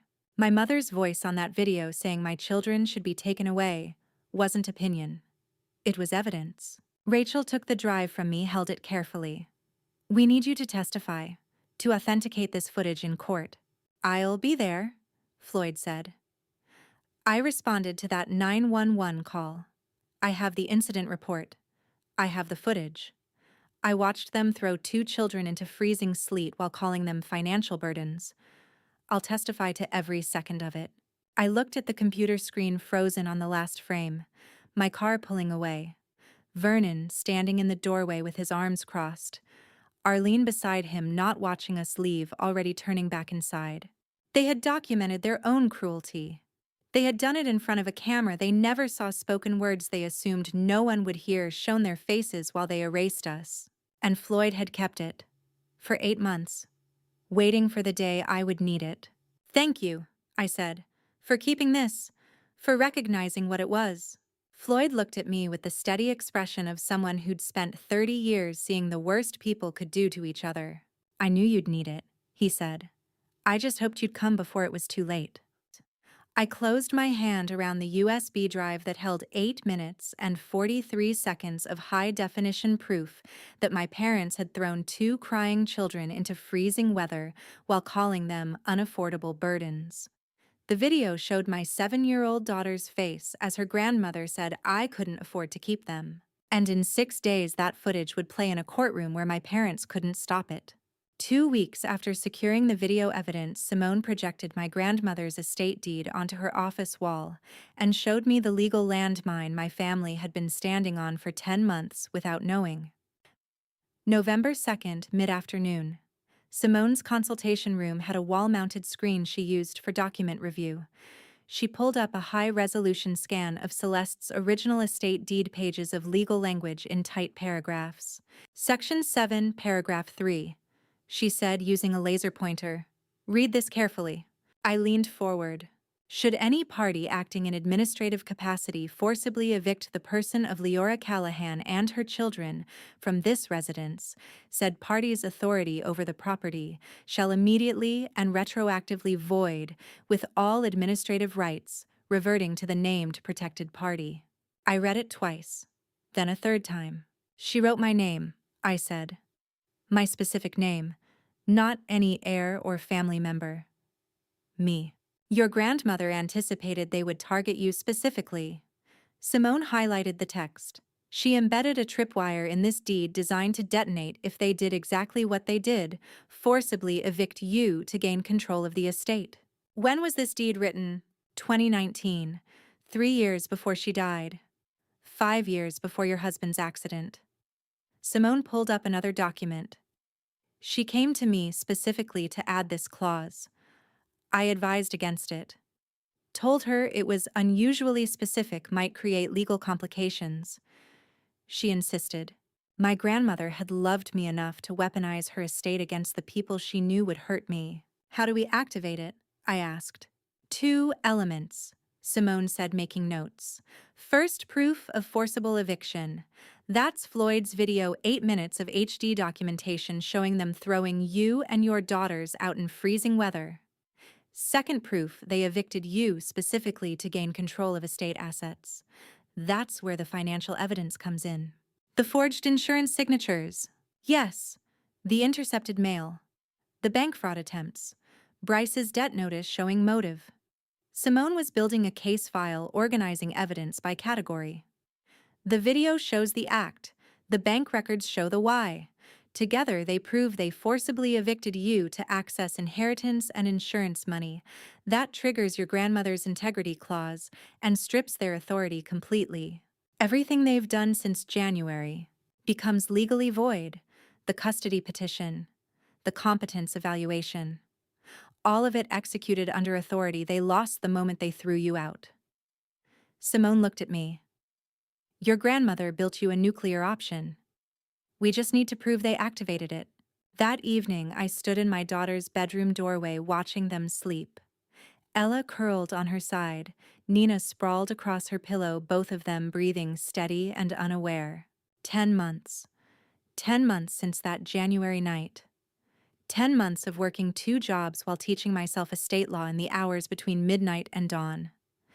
10 months of recording my father's voice, photographing forged signatures, building a federal case against the people who raised me. Most people break at this point. They accept the abuse because fighting your own family feels like betraying something sacred. But what's more sacred, family loyalty or protecting your children? I hadn't slept a full night since January. Every sound woke me thinking they'd found a new way to attack. Every phone call could be another petition, another evaluation, another attempt to take my daughters. Before I tell you what I realized watching them sleep that night, are you still with me? Comment A if you'd keep fighting, or B if you'd walk away, and add one short reason why in 5 to 10 words. Quick note, what follows includes some recreated details for narrative purposes, but the core lesson is what matters. I watched Nina's chest rise and fall. She had been 4 years old when her father died. She barely remembered him. Ella remembered more, remembered the funeral, remembered the eviction, remembered crying while her grandfather threw her stuffed rabbit into the mud. They were still mine. Still here. Still safe. But as I stood there in the dark, something clicked into place. A pattern I'd been too close to see. The custody battle wasn't separate from the estate fight. It was the same thing. If they got guardianship of my daughters, they controlled everything. Not just the girls themselves. Everything that flowed through them. Any inheritance designated to minor children. Any life insurance beneficiary distributions. Any trust funds or estate assets meant for the next generation. Guardians control their ward's financial interests. My husband's life insurance had named me as primary beneficiary with our daughters as contingent beneficiaries if I died. Standard estate planning. But if I was declared unfit and they became guardians, they could petition to access those funds for the children's care. The grandmother's estate, if it passed to me and I was declared incompetent, or if it passed partially to my daughters and they had guardianship, they'd control it. My daughters weren't collateral damage in this war. They were the objective. The custody petition wasn't about love or concern or family stability. It was about asset access. Take the children, control the money. Every psychological evaluation, every claim of my instability, every carefully worded petition about the girls' welfare, it was a calculated strategy to position themselves as guardians of children they'd never once called by name in any legal document. I thought about Arlene's voice on Floyd's video. She can't afford them anyway. Not concern. Assessment. Financial assessment of my daughters as liabilities I couldn't maintain. Therefore, they should be transferred to someone who could leverage their value. I stood in the dark watching my daughters sleep and understood with absolute clarity that every custody petition, every psychological evaluation, every claim of my instability was a calculated move to access money through children they saw as assets, not people. They weren't trying to save my daughters. They were trying to own them. And I had less than 3 weeks to prove it before the custody hearing. 18 days after understanding they wanted to own my daughters, I walked into a bank compliance office and signed the affidavit that would freeze every dollar they had stolen and every loan they had planned. November 20th, late morning. The bank's advisory suite was corporate sterile glass walls, leather chairs, compliance officer, waiting with a stack of documents that would become federal record. Officer Sterling was maybe 45 precise and professional in the way people who handle fraud investigations learn to be. He laid the affidavit on the conference table. This constitutes a formal federal fraud complaint, he said. Once signed, it triggers mandatory investigation and immediate protective measures on all flagged accounts. You're swearing under oath that the individuals named committed identity theft, mail fraud, and attempted financial exploitation. I picked up the pen. Every attempted transaction since February, I said. 12 separate fraud attempts, all documented in your compliance system. Simone sat beside me, reviewing the document one final time. What happens to pending loan applications that use these accounts as collateral or income verification? Sterling pulled up his screen. Automatic suspension. Any application where flagged accounts were referenced for creditworthiness, income verification, or asset documentation is frozen pending investigation resolution. I signed. Date. Witness signature from Simone. Sterling notarized it with an embossed seal that made it federal record. Processing begins immediately, he said. Sterling typed something into his system. A moment later, his screen filled with red flags. Affidavit triggers automatic freeze on 7 linked accounts. He explained, turning the monitor so we could see. Primary flagged accounts: Vernon Ashford, Arlene Ashford. Secondary linked accounts through joint signatures or co-signed credit lines: Bryce Ashford's business checking equipment loan account, personal line of credit. Simone leaned forward. Including mortgage refinancing on inherited property at 847 Maple Street. Sterling scrolled through applications. Any application where these accounts were used for income verification, collateral reference, or down payment sourcing is suspended as of this signature timestamp. I see 3 pending applications here, all frozen. I had just frozen my own family out of their bank accounts with my signature. The institutional machinery I'd spent 10 months learning to operate was now crushing them. How long does the freeze last? I asked. Until investigation concludes or civil resolution is reached. Typically 3 to 6 months minimum. If criminal charges are filed indefinitely. Simone was making notes. What triggers criminal referral? Pattern of fraud, dollar amount exceeding $50,000, use of interstate systems like postal service. Sterling looked at the file. This case meets all 3 thresholds. Federal prosecutor will receive notification within 48 hours. We left the bank with copies of everything: affidavit, freeze orders, compliance documentation. The sky was gray, November, overcast, temperature dropping toward winter. They're trapped now, Simone said. Can't access accounts. Can't refinance property. Can't move money without triggering more flags. How long before they know? Account freeze is immediate. They'll find out the next time they try to transfer funds or check application status. Hours, maybe a day. 2 weeks later, December 5th, my phone buzzed with a text from an unknown number. Need to talk. Urgent. Alone. Level 3 parking, Easton Mall, 7 p.m.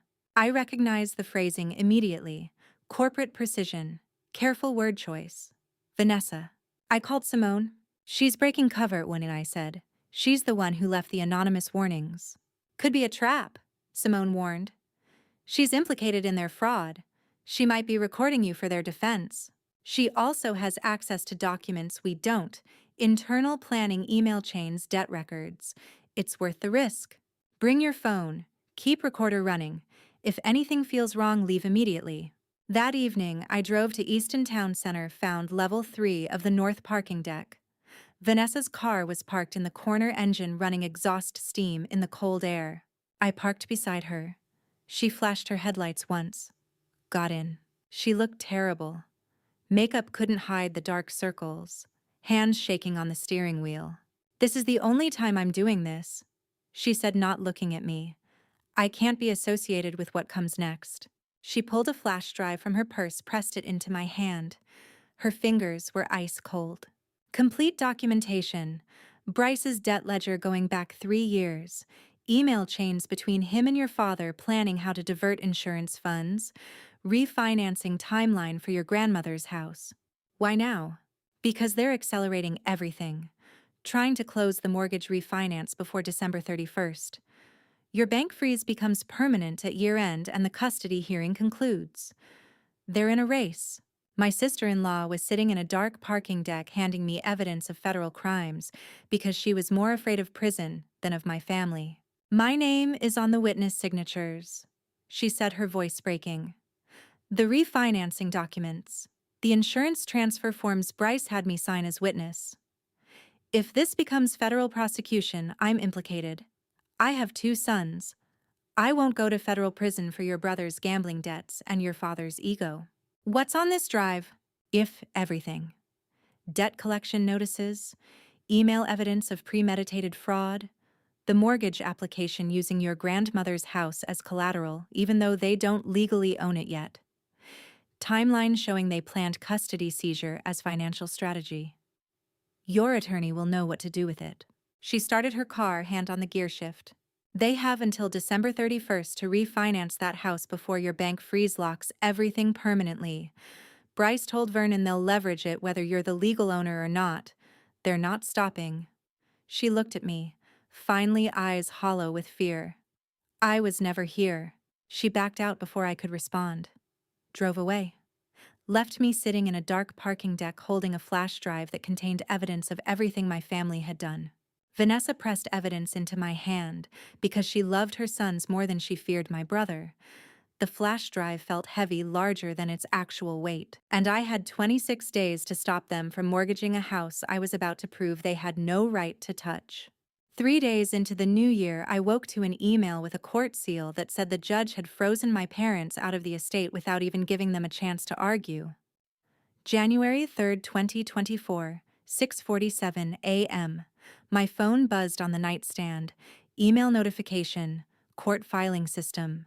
Subject line, granted emergency ex parte temporary restraining order, case number 2-022-0847, immediate effect. I sat up in bed, hands shaking, and read it twice to make sure I understood. Emergency temporary restraining order. Granted without hearing based on evidence submitted December 28th. All title transfers, mortgage applications, and property transactions regarding 847 Maple Street, Westerville, Ohio, frozen effective midnight January 2, 2023. They had no warning, no opportunity to contest.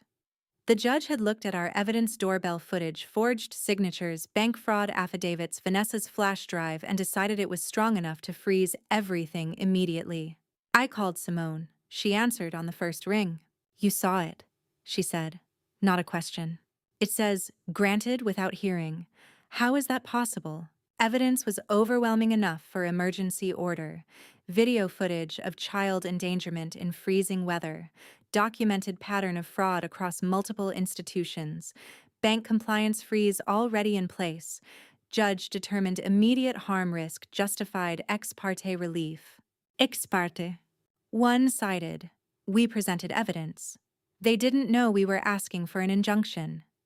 Judge granted it based purely on what we submitted. I could hear the satisfaction in Simone's voice. Your parents woke up this morning to find out their financial plans died in the night without warning, the way you found out you were evicted. For 12 months they had held absolute power over that property. In one midnight court order, I took it away while they slept. What happens now? This is a temporary restraining order, Simone explained. 14 days duration. Evidentiary hearing scheduled January 17th. If we win that hearing, it becomes a permanent injunction. If we lose, it dissolves, and they can proceed with whatever they were planning. But for now they can't touch it, can't mortgage it, can't sell it, can't transfer title. The estate is frozen solid. I sat on my bed watching gray January light come through the window.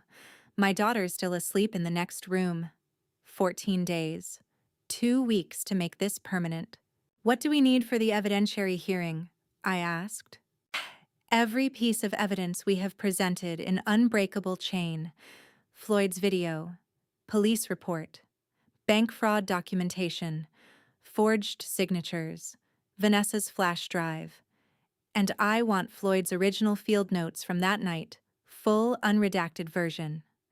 Timestamps, witness statements, every detail he documented. 7 weeks later, February 20th, Simone and I walked into the County Police Administration building. The evidentiary hearing was less than a month away. We needed the final pieces. Floyd met us at the records office. He'd already pulled the file. Original incident report field notes, dispatch logs, he said, laying folders on the counter. Everything from that night, certified copies ready. Simone opened the field notes, started reading. I watched her scan pages, checking timestamps, cross-referencing with the video footage timeline we'd memorized. Your field notes timestamp the eviction at 1852 hours, she said. Video footage shows 1847, perfect corroboration, 5-minute response time from dispatch to arrival. I looked over her shoulder at Floyd's handwriting. Meticulous, detailed, weather conditions, temperature, location of individuals, descriptions of the scene. You wrote down that my youngest daughter was wearing a pink coat, I said quietly. Floyd nodded. I document everything. You never know what detail will matter later. Simone kept reading. Page 1, page 2. Then she stopped, finger on a line near the bottom. What's this? She asked. Floyd leaned over to see what she was pointing at. Ah, the delivery driver. Shiu, second independent scene witness identified. Simone read aloud. Delivery driver northbound Maple Street, 1847 hours. Provided verbal corroboration at scene, declined formal statement due to schedule. I stared at the footnote. There was someone else, I said. Another person saw them throw us out. Delivery van was making rounds, Floyd explained. Driver saw the commotion, pulled over to see if assistance was needed. I interviewed him briefly. He corroborated what I was seeing: adults throwing belongings into yard, children, crying woman, trying to gather items in freezing weather. He couldn't stay for formal statement because he was behind schedule, but I documented his verbal account. Someone else had watched my parents throw 2 daughters into the freezing cold and had told the police it happened exactly as I remembered. Do you have his name? Simone asked. Contact information should be in the supplemental witness log. Floyd pulled another file. Here, Marcus Webb. Worked for Quick Ship Delivery at the time. I have his employee ID number from the company van. Simone was already taking notes. If we can locate him, get him to testify at the evidentiary hearing. Third-party witness, Floyd finished. No family connection, no stake in the outcome, just someone who happened to be driving by and saw child endangerment in progress. I looked at the field notes again. Page 2, line 47. A footnote I hadn't known existed.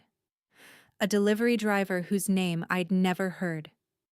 Someone who had witnessed the worst night of my life and had confirmed to a police officer that it happened exactly as brutally as the video showed. Can we find him? I asked. Floyd looked at Simone. Simone looked at me. Quick Ship Delivery has employment records, she said. If he still works there, we can subpoena his testimony. If he doesn't, they'll have forwarding information. I stared at the footnote on page 2 of Floyd's field notes. A delivery driver had been on Maple Street that night, had seen the eviction unfold, had given a verbal statement confirming what happened. I didn't know who Marcus Webb was. I didn't know if we could find him. But somewhere out there was a third witness who could testify that my memory wasn't trauma-warped.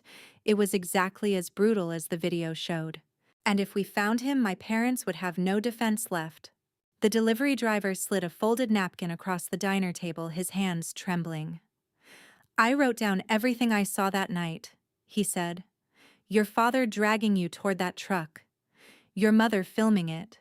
The way your brother stood at the curb like he was directing traffic.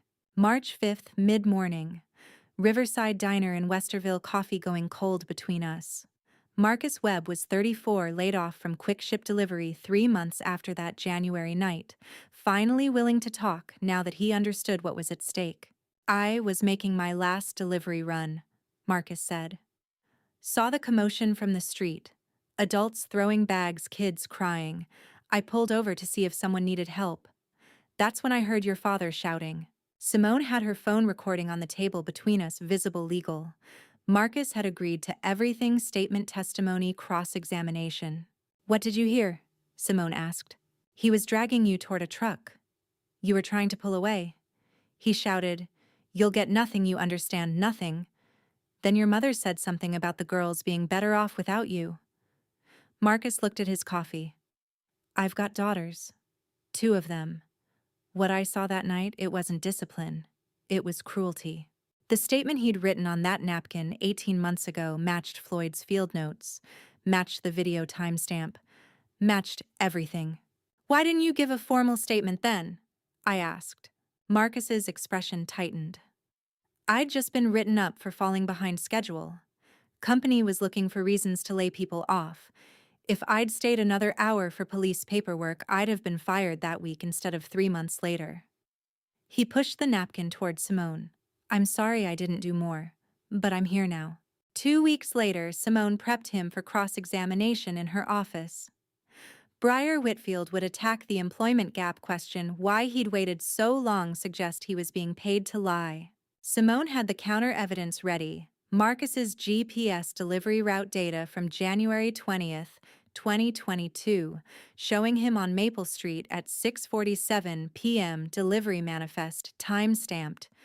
Digital records that couldn't be fabricated. April 10th. Evidentiary hearing. Franklin County Probate Court Judge Raymond Townsend presiding. 63, 30 years on the bench, reputation for zero tolerance for fraud. Marcus took the stand. Simone walked him through his testimony. What he saw. What he heard. Vernon's exact words. The children crying. Me trying to salvage our belongings from the mud. Briar Whitfield stood for cross-examination. Mr. Webb, you were fired from your delivery job, correct? Laid off. Company-wide downsizing. And you waited over a year to come forward with this convenient testimony. Why? Because I didn't know it mattered until I was contacted last month. I thought the police report was enough. How many times can you watch your father lie under oath before you stop recognizing the man who taught you to ride a bike? Isn't it true, Briar continued, that you're being compensated for your testimony today? No, Simone stood. Your Honor, may I redirect? Proceed. Simone pulled up Marcus's GPS data on the courtroom screen. Route map. Timestamp January 20th, 2022, 1847. Maple Street, Westerville. Delivery manifest showing he'd logged a stop there. Mr. Webb's location that night is verified by his employer's tracking system.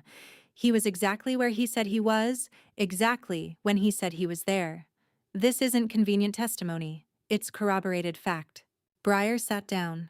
Then Simone played the audio recording.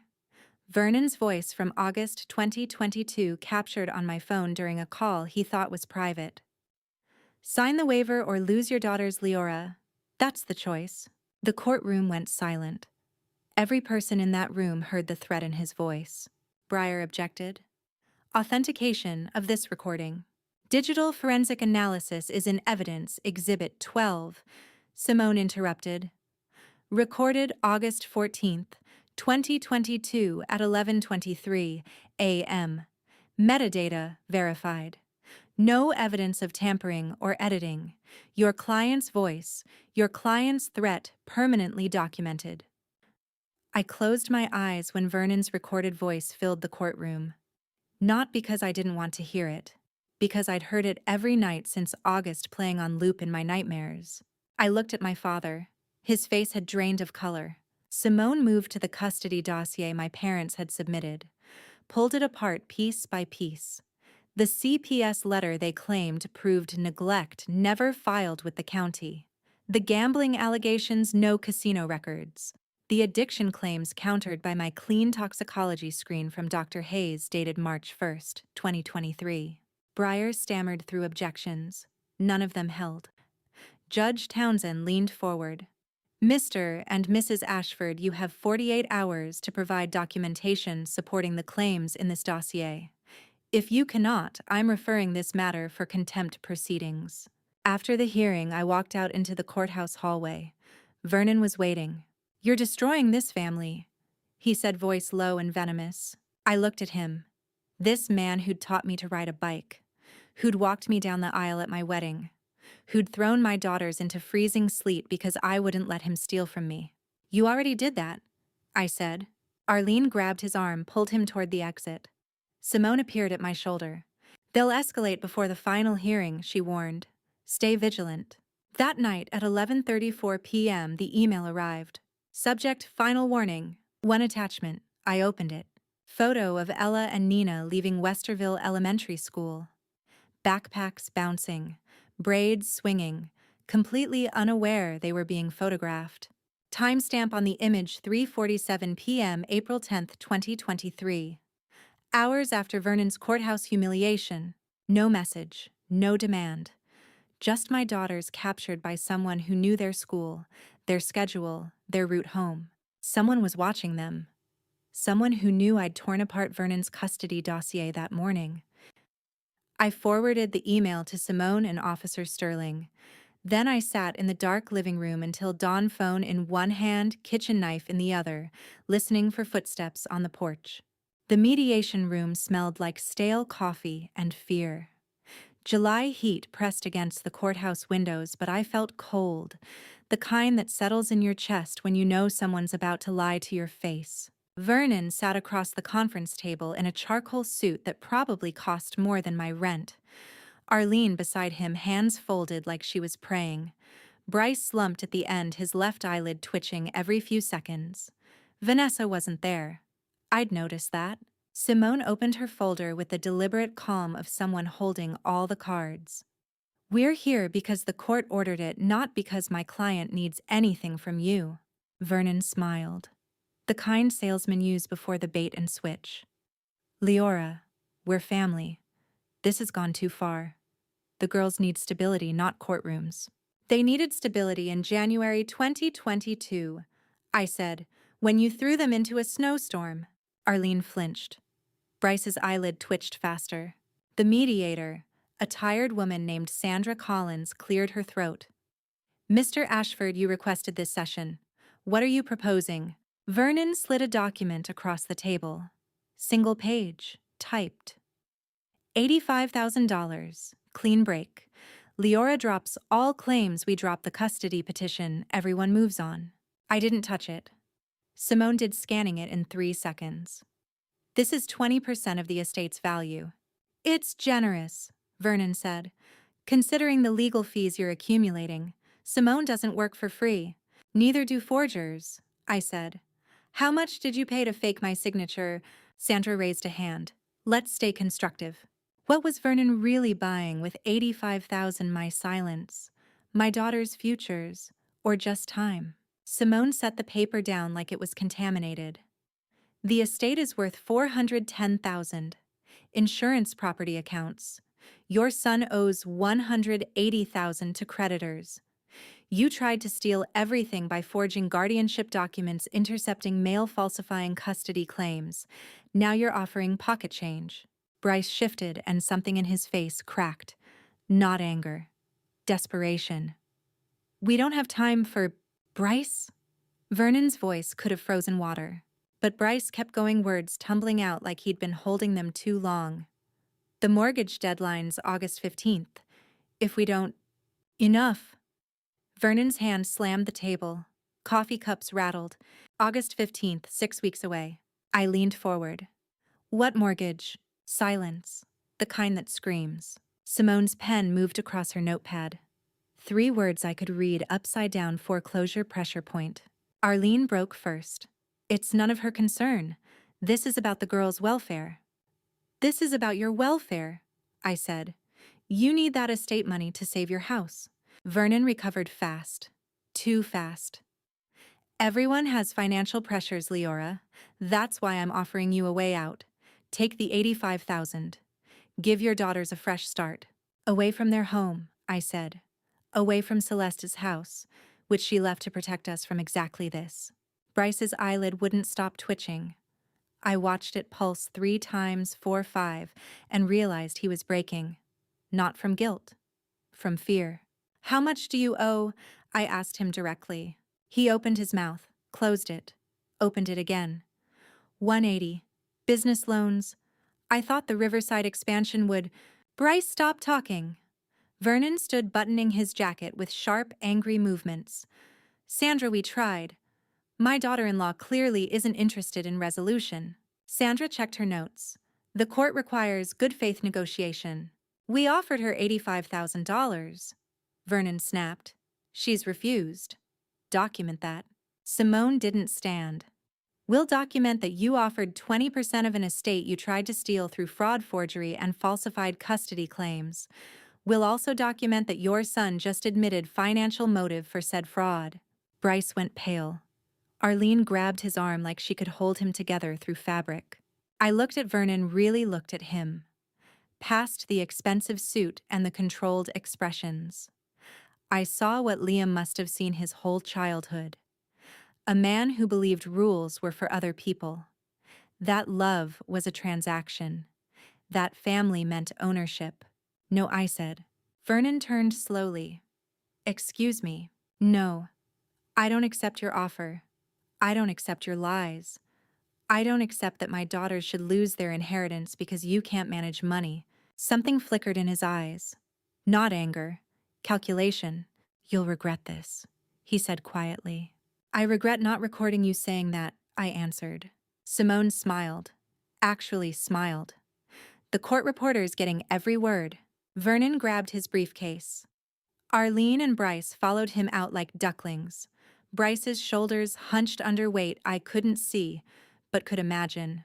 180,000 pounds of debt. 6 weeks until foreclosure.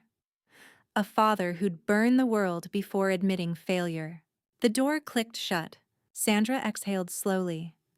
Well, I'll file my report with Judge Townsend. For what it's worth, I've never seen a plaintiff turn down cash. She paused. Usually means they know there's more coming. There is, Simone said. We packed up in silence. I felt lighter somehow, like I'd put down something heavy I'd been carrying since January, since the funeral, since the first time Vernon looked at me like I was an obstacle instead of family. In the hallway, Simone checked her phone. Her face went still. What? I asked. I just got the property records I requested last week. She turned the screen toward me.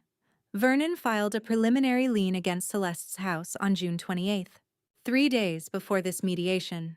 He was never negotiating, I whispered. Simone's jaw tightened. He was stalling. The lien claims he's owed money for estate administration and care services rendered. If it stands, he can force a sale to collect. The hallway tilted. I grabbed the wall. Vernon had offered me $85,000 for an estate he'd already moved to seize.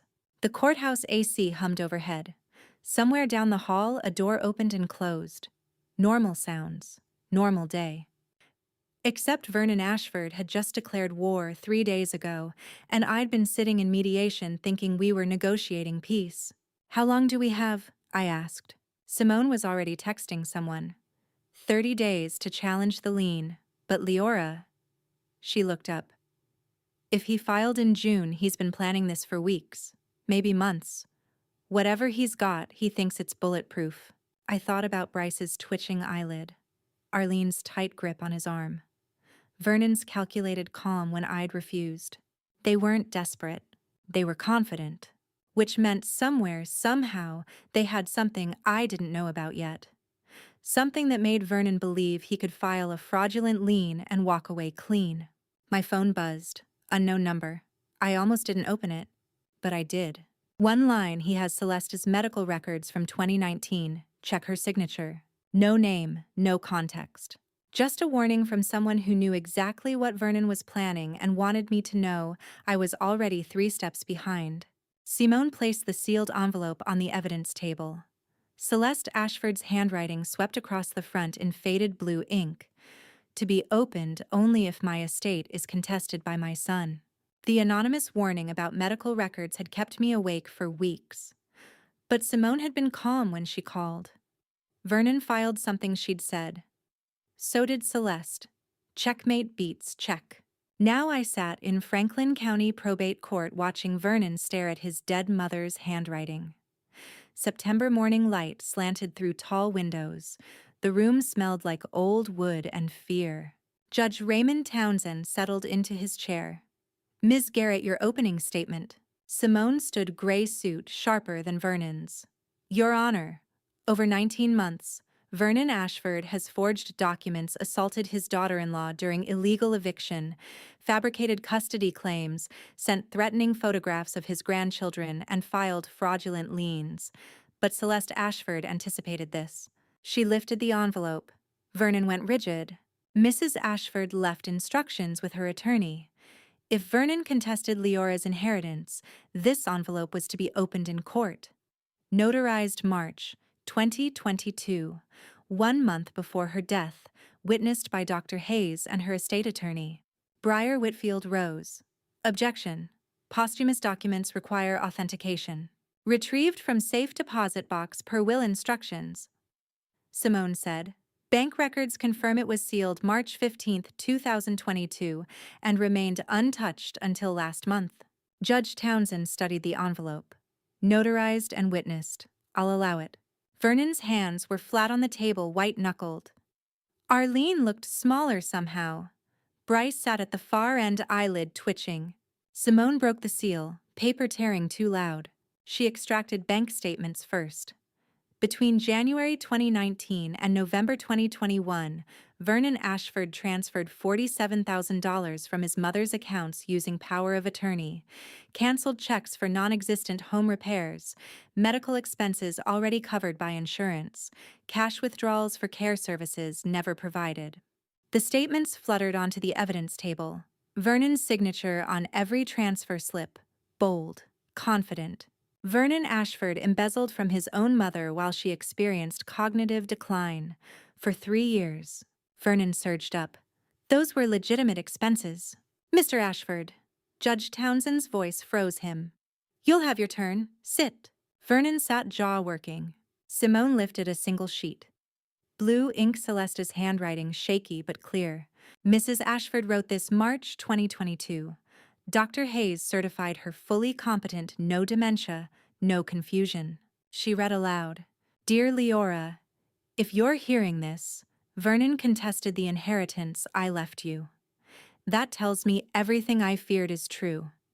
He's greedy, cruel, and will destroy anything that doesn't serve him. Vernon stole from me $47,000 over 3 years thinking I wouldn't notice. I noticed. I documented. I forgave nothing. You were the only one who visited without asking for money, who brought the girls and let them fill my kitchen with laughter instead of demands. The estate is yours, Leora, every dollar. Don't let Vernon take what I chose to give you. He already took enough. Silence. Even the air held its breath. Arlene whispered something like, she was confused, but no one acknowledged it. How do you watch your father-in-law realize his mother saw through him and hated what she found? Simone set the letter down, picked up a second document, lab letterhead, barcode, certification stamps. Your Honor, Celeste Ashford left one more piece of evidence. After Vernon's obsession with male heirs intensified in late 2021, she requested this.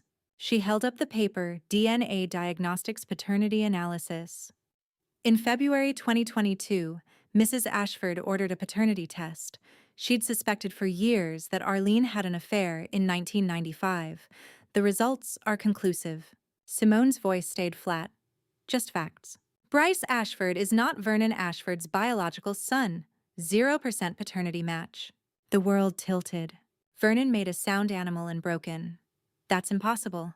Bryce stood slowly, eyelid still. Dad. But Vernon wasn't looking at him. He was staring at Arlene, and whatever he saw there made something crumble. I should have felt triumph, vindication, justice. Instead, I felt grief not for Vernon, but for the family I'd thought I married into. The one where fathers loved sons and mothers told truth, and legacy meant more than bloodline percentages. That family had never existed. Judge Townsend struck his gavel 3 times. This court finds Vernon Ashford engaged in systematic fraud, embezzlement, forgery, and attempted theft of a $410,000 estate. The entire inheritance transfers to Leora Callahan immediately. Mr. Ashford will pay her legal fees, $38,000. Furthermore, I'm referring the embezzlement evidence and forged signatures to the Franklin County prosecutor for criminal fraud investigation. Vernon wasn't listening, still staring at Arlene. You don't understand. The family name, the legacy, everything I built, was built on lies, Judge Townsend said. Bailiff, remove Mr. Ashford if he continues disrupting. We're adjourned. The gavel fell. People stood, gathered papers. Briar Whitfield was already at the door, client abandoned. Simone touched my shoulder, but I couldn't feel it. I watched Vernon sit motionless as the courtroom emptied. The DNA report lay on the evidence table, black text on white paper, destroying 30 years of certainty in 90 seconds. Arlene stood. Vernon didn't look at her. She walked toward the door and he still didn't look. Bryce had already left, shoulders hunched, moving like a man who'd just learned his life was a question mark. Vernon sat alone at the defense table, staring at nothing, or maybe staring at everything he'd destroyed, chasing a legacy that had never belonged to him. I'd won. $410,000. Legal fees covered. Criminal charges filed. Total victory. So why did it feel like I'd just watched my father become a stranger? Not because I'd discovered something new about him, but because he'd just discovered he'd never known himself at all. Under the UV light, my signature on the insurance waiver glowed blue, where Vernon's forgery glowed yellow, 2 different inks applied months apart. 2 weeks had passed since the trial. 2 weeks since Vernon learned the son he'd tried to protect wasn't his. 2 weeks since the judge ordered criminal prosecution. Now I stood in a forensic laboratory 60 miles from Columbus, watching science dissect my father-in-law's betrayal one molecule at a time. State Forensic Document Examiner Dr. Raymond Kozlowski adjusted the UV spectrum controls with practiced precision. 53 wire-rimmed glasses, 28 years, analyzing questioned documents. His voice had the careful neutrality of someone who'd testified in hundreds of trials. The base signature shows August 2022 ink composition, he said, pointing to the yellow glow. But this final loop, his pen traced the tail of my forged name, was added in November. Different chemical signature, different pen entirely. Simone leaned closer. He came back to it months later. After Ms. Callahan refused to sign voluntarily, yes. He'd already forged the body of the signature. He just needed to complete it. Dr. Kozlowski switched to white light adjusted magnification. See these hesitation marks, microscopic pauses. That's tracing. The signature looked like mine. Perfect loops, familiar slant. But under magnification, I could see tiny starts and stops, moments where Vernon's hand had paused to check his work. He used a light table, Dr. Kozlowski continued, probably traced from an authentic signature. The pressure mapping shows exactly where he lifted the pen to reposition. He pulled up a screen displaying a topographical map of ink pressure. Valleys where Vernon had hesitated. Peaks where he'd pressed too hard, overcompensating. Can you testify to forgery with scientific certainty? Simone asked. Dr. Kozlowski didn't hesitate. Absolute certainty. This is calculated identity theft, premeditated over months. He switched slides. Microscopic fiber analysis found particles embedded in the ink. They matched the felt composition of a desk blotter from Mr. Ashford's home office. Chain of custody is complete for prosecution. I stared at the screen. Vernon had practiced forging my name at his desk. Probably late at night when Arlene was asleep. How many attempts had he thrown away? How many birthday cards or old checks had he traced before he felt confident enough to steal everything I had left of Liam? The lab smelled like chemicals and cold air. My hands were shaking. He planned this, I said quietly. Dr. Kozlowski looked at me over his glasses. Ma'am, in my 28 years, I've never seen forgery this methodical. He knew exactly what he was doing. Simone drove us back to Columbus in silence. October trees blurred past the window, gold and red and dying. 2 days later, she called with the case number. Franklin County prosecutor had filed formal charges. Identity theft, elder fraud, forgery. Arraignment scheduled November 2023. The prosecutor doesn't need your testimony, Simone said across her desk. October 3rd afternoon. Light slanting through blinds. The science is airtight. Will Vernon go to prison? She didn't soften it. Elder fraud and identity theft carry mandatory minimums. Yes, probably 3 to 5 years. I thought about Vernon sitting alone in that courtroom. About Bryce walking out. About the DNA report that had destroyed 30 years of certainty. Good, I said. Simone nodded. There's one more hearing. October 5th. Judge Townsend wants to formalize the estate closure. She pulled a document from her file. And I found something in Celeste's will. A codicil we didn't need until now.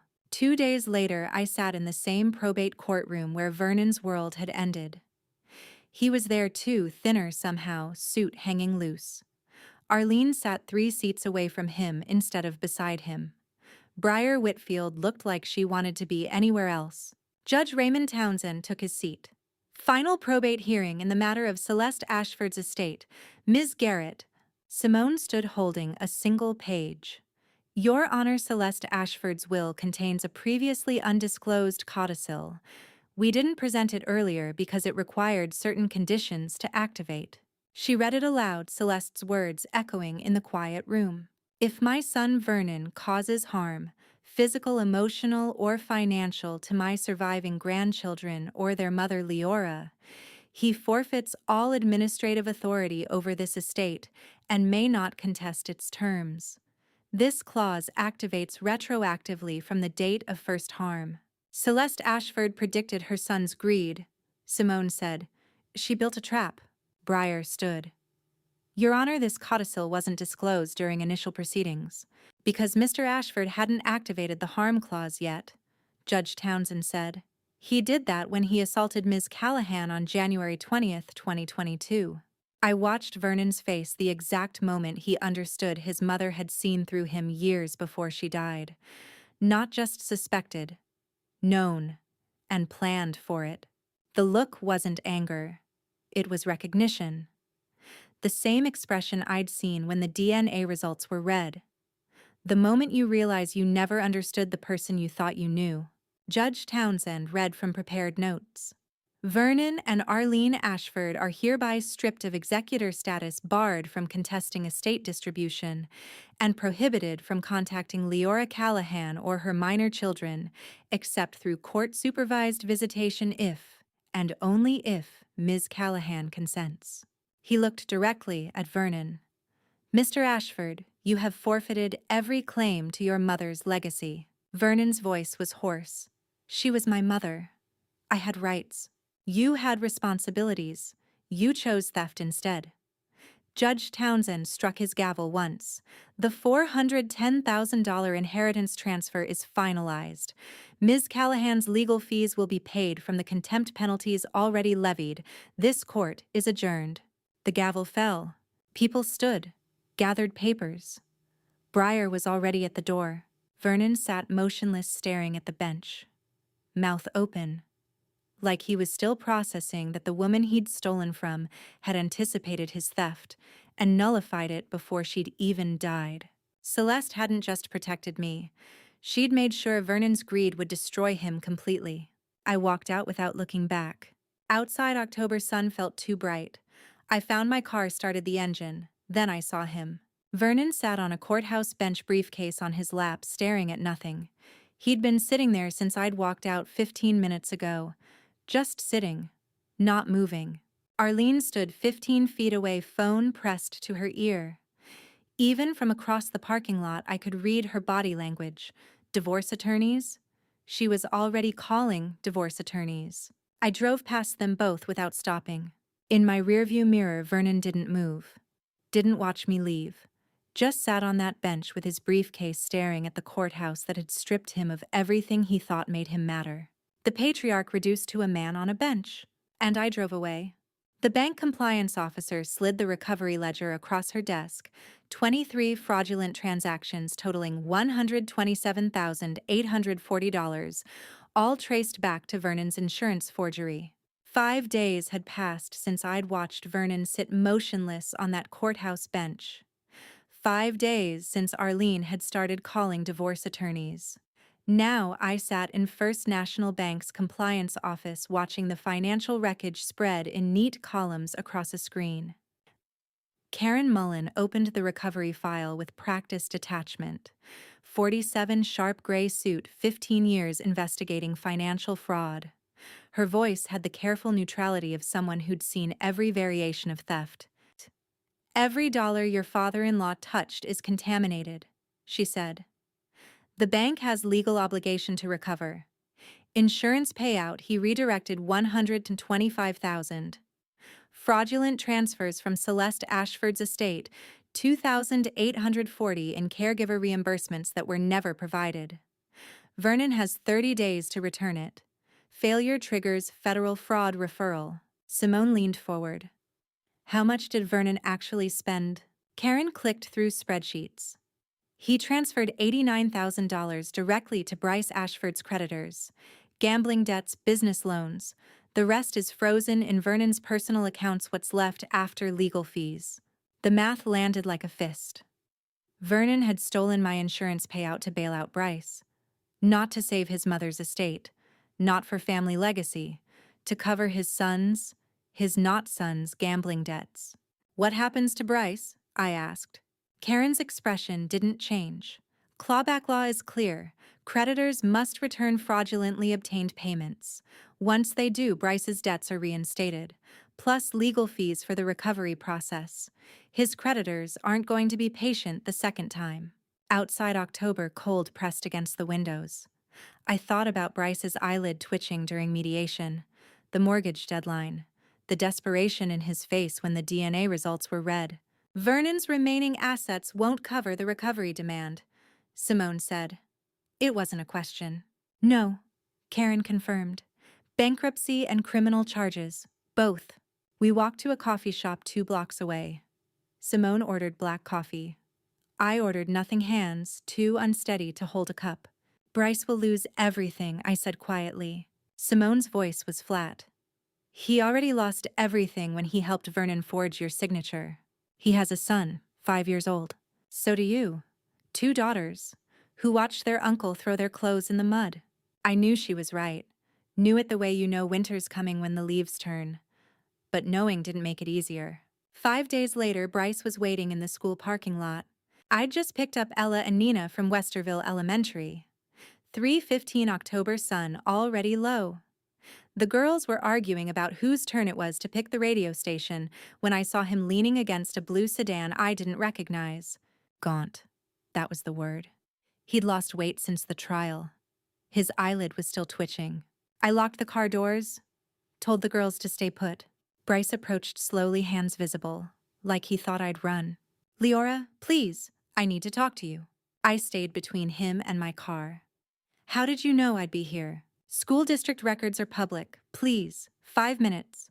When does protecting your children from their uncle cross the line into cruelty toward his child, or does that line even exist? "What do you want, Bryce?" His voice cracked. "The bank's going after everything. My creditors have to return the money and I'll owe it all again, plus penalties. The prosecutor's filing charges. I could go to prison." "You forged my signature." "Dad forged it. I didn't stop him." "That's the same thing." His eyelid twitched 3 times. Fast. "My son didn't do anything wrong. He's 5. Please, Leora, withdraw the affidavits. Tell the prosecutor you don't want to press charges. Family has to mean something." I thought about January 20th. Freezing rain. My daughters shivering on the curb while Bryce carried boxes, while he stood next to Vernon and said nothing when Vernon threatened me. "You threw my daughters' clothes in the mud while they watched," I said. "You didn't think about family then." I made a mistake. Don't make me pay for it forever. Forever. You tried to steal everything in 19 months. You fabricated debt accusations. You stood silent when your father forged my name, intercepted my mail-filed fraudulent liens. Someone sent threatening photos of my daughters at school. Bryce's face went white. That wasn't me. That was Dad. You stood next to him and said nothing. That's the same thing. His eyelid twitched when he mentioned his son, the same twitch that had appeared during mediation when he'd accidentally exposed the mortgage scheme. His body betraying him even when his words tried to manipulate. Please, he whispered. I'm begging you. No. The word hung between us. You're heartless, he said finally. I'm a mother, just like you're a father. The difference is I protected my children. You helped your father terrorize them. I walked back to my car. Ella's face was pressed against the window, eyes wide. Nina looked confused. Bryce didn't follow. Just stood there in the parking lot, getting smaller in my rearview mirror. 6 weeks later, I signed the final estate deed. Notary Public Martin Cross stamped the transfer declaration with neutral efficiency. 62 reading glasses on a chain, 30 years of property transfers, rendered in the same careful script.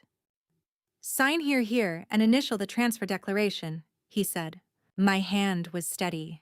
Muscle memory from 19 months of signing affidavits, depositions, court documents. My signature, the real one, not Vernon's forgery, looked almost unfamiliar. Martin pressed the notary seal into warm wax. The sound was final, permanent. Congratulations, Simone said beside me. The house is legally yours. Celeste's house. 4 bedrooms, 2 baths, wraparound porch. The place where Liam's grandmother had lived. Where Vernon had grown up. Where Celeste had died knowing her son would try to steal from me. $285,000 in assessed value, mine, free and clear. I don't know if I can live in it, I said.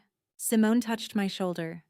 You don't have to decide today, but I did have to decide, eventually, whether the house represented victory or just a very expensive reminder of everything I'd lost to claim it. I took the deed, certificate of title, property insurance transfer, everything neat in a manila folder. That night, I drove past the house for the first time since Celeste died. Maple Street, quiet neighborhood, trees bare for winter, and the porch light was on. I slowed, stared. The house had been vacant since April 2022. 19 months. I'd never paid the electric bill. Simone had arranged for estate freeze, no utilities, no access. But the porch light glowed warm against November dark. Someone had been inside. Someone was still there. Ella carried the box of picture frames across the threshold, first Nina behind her with blankets, and I followed with the keys to Grandmother Celeste's house.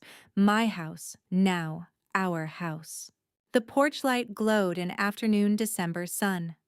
I'd called the utility company 3 days after signing the deed, expecting answers about unauthorized access. The technician had laughed. Ma'am, there's a timer. Been running since spring 2022. Previous owner must have set it before she passed. Celeste had installed a timer, kept the porch light burning for 20 months like she knew I'd come back.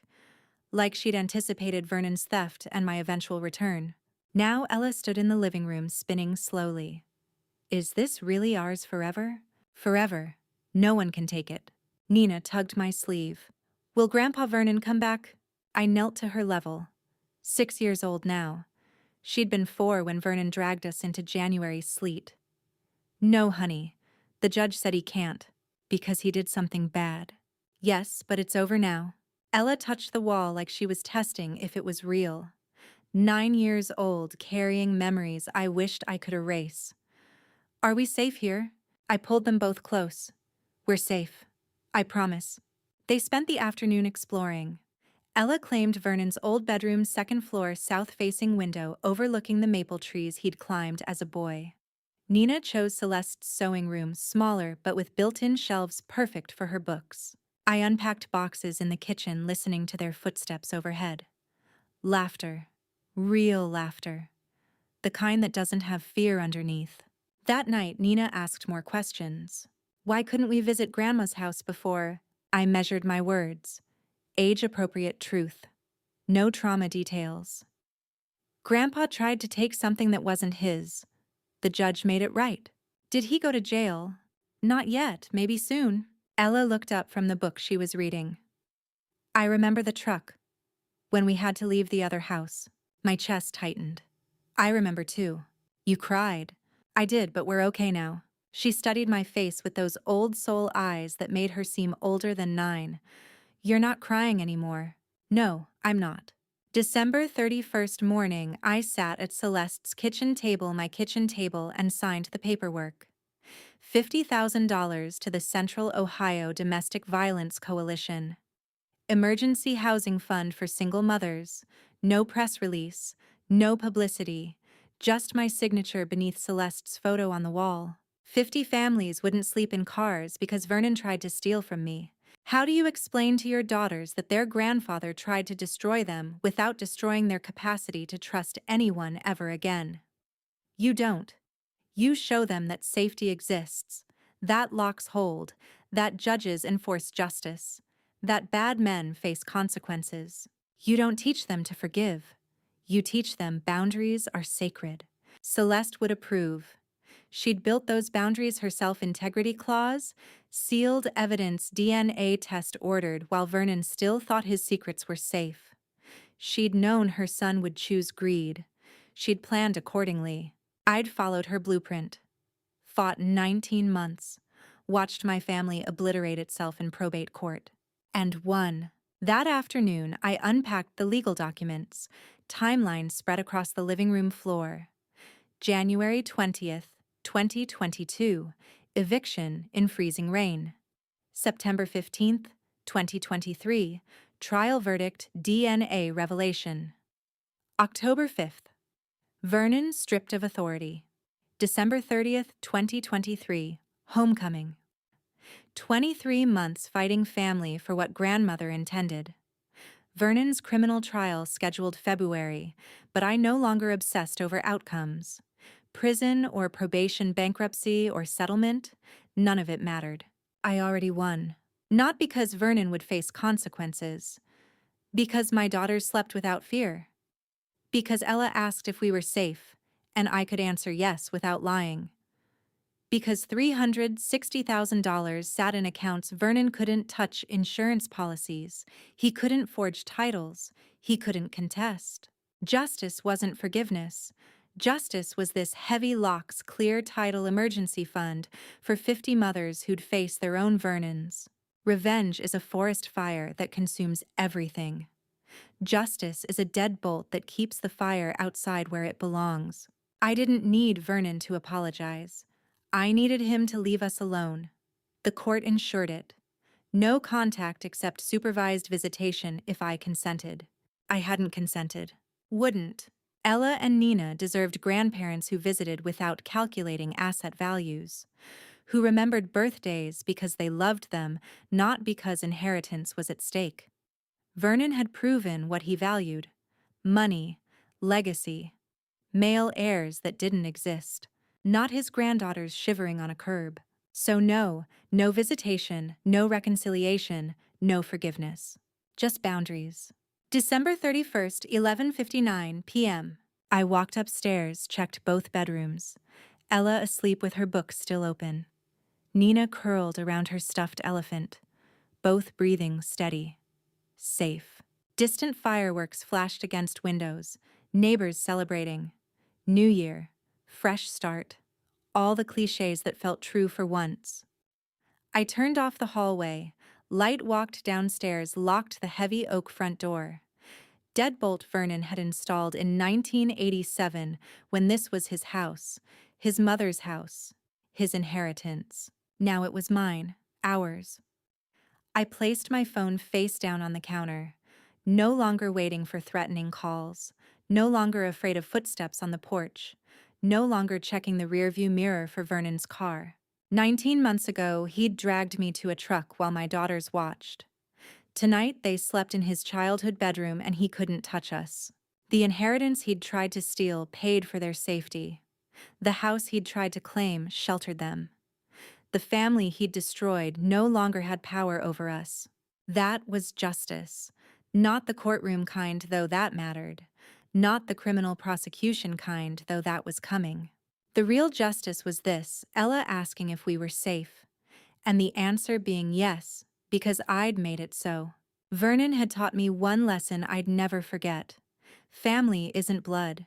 Family isn't last names or patriarch traditions or estate planning. Family is who protects you when everyone else wants to own you.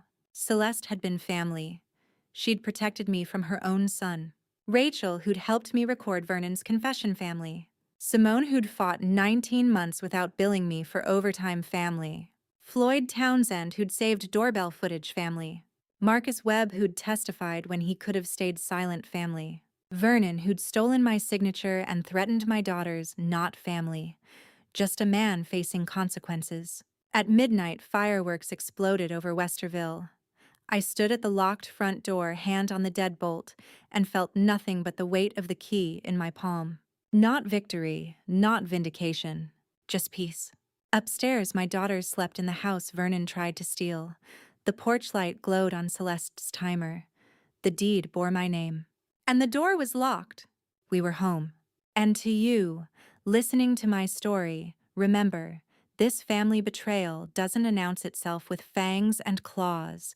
It arrives with paperwork and smiles. Looking back, my biggest mistake was believing blood meant loyalty. I trusted Vernon and Arlene because they were family. I called them Mom and Dad. I let them into every corner of my life. Don't make my mistake. When someone shows you who they are, even family believe them the first time. I waited too long, and my daughters paid the price. The lesson isn't about family betrayal revenge, though I won't lie. That thought crossed my mind. Real revenge would have consumed me. Instead, I learned that justice means protecting what matters. You don't owe forgiveness to people who refuse to apologize. You don't owe access to people who've hurt your children. I believe God put me through this to teach me the difference between family and relatives. Blood doesn't make someone family. Protection does. Love does. When family betrayal strikes, the answer isn't revenge, it's boundaries. Now I want to hear from you. What would you have done differently if you were in my shoes? Would you have fought for the inheritance or walked away? Drop a comment below. I read every single one. If this story resonated with you, please share it with someone who needs to hear it. And if you want more stories about family betrayal and survival, subscribe to Family Betrayal Stories. Thank you for staying until the very end. Your time means everything to me. One final note: while this story contains fictionalized elements for storytelling purposes, the lessons about family boundaries and protecting yourself are very real. Take care of yourself out there.